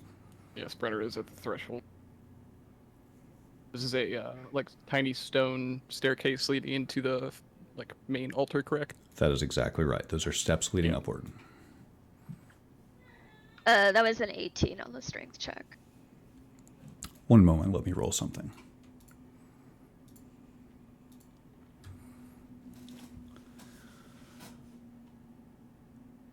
Samantha straightens her back and stands fast.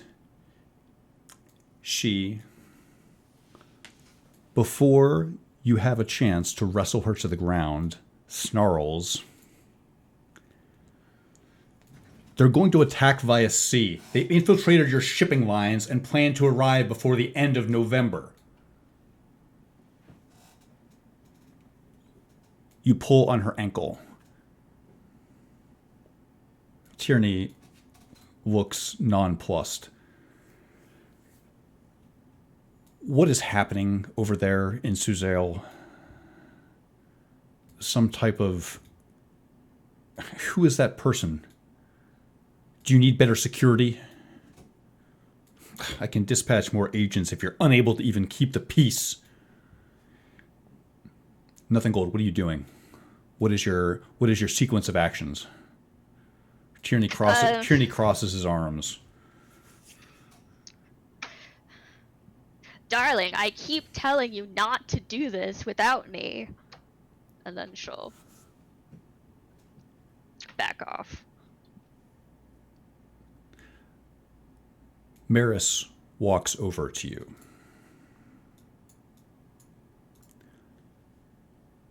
She places the bridge of her nose just above your ear.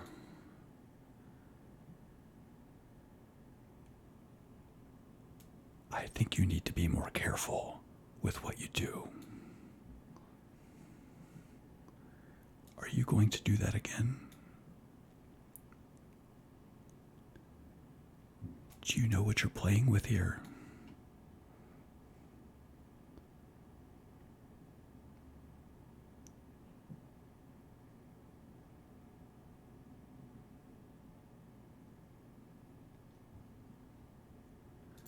Are you going to interrupt your spell?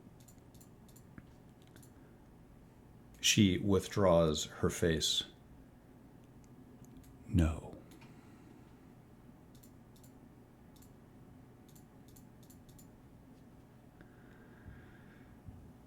Tierney looks impatient. Is the squabble done with over there? Because this is interesting. I've heard that our shipping agents may be compromised. You're sure of this? An attack by agents on our ships at the end of next month? Samantha is on the ground and looks up at him. Yes, I swear. On Helm, the Watcher. Tierney looks like he's considering. His counterparty seems a bit out of sorts. There is a long silence. Samantha repeats her claim. I swear on Helm. You can smell burning keratin. Tierney says, very well. And who's your sovereign? Who would rule over you? Samantha looks up at him. Me. Tierney says, And what of the Obarskir dynasty? What of it? Tierney says, very well. I will send terms, and we will convert our operations in Suzail into an embassy. Very good.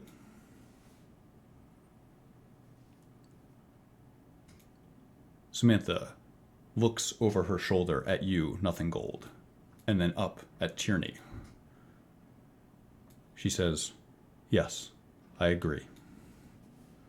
Tierney says, as you wish. Shadows hide you, Queen Samantha.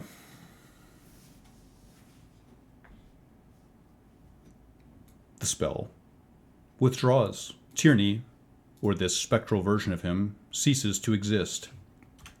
Samantha stares daggers at you, Nothing Gold. Talder just slow clapping. She turns to the Purple Dragon Knights. As we planned, we do not need King Obarskir, and his presence may confuse the citizens. Put him to rest. In 2 days we march on Arabellan and take it back for the Kingdom of Cormyr. Let's go right now. Maybe I was fucking wrong about you. Renner turns on heel. Her eyes seem glassy. She seems to be having trouble standing back up. Spanbauer walks over to help her.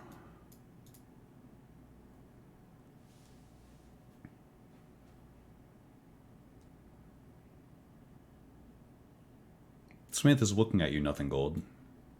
But there's nothing in her eyes. They look milky. Like she's being affected by some spell.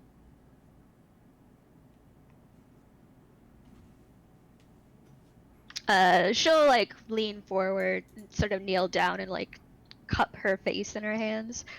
Is there like, can I make a medicine check? She shoves you away as you attempt to touch her. Something's going on with you, Samantha. What is it? You don't have to roll a medicine check. You can tell that she's blind. The shadows took her. Shadows hide you. Price to pay to become the queen. The Purple Dragon Knights seem to be assembling for something. Maris looks amused. She patronizingly claps you on the shoulder, Nothing Gold. You have a sense of loss. She leans into you. I think they call this a missed opportunity.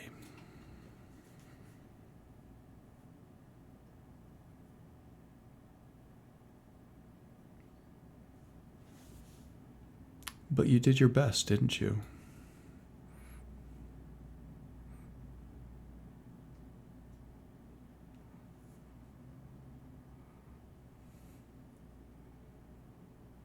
There is an echoing silence, apparently.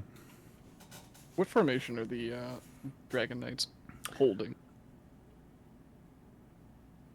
Generally, they move in squares. You see them watching each other's shoulders. They tend to stand in diagonal lines, as if to make it so that moving between them or around them would be very difficult. Right. I meant more so. You said that they were, as if they were moving to do something. Are they trying to position towards Samantha to escort her out, or does that seem to be the action, or do they have hand on hilt? It seems like they're getting ready to go somewhere, Okay, good. like they just indicated.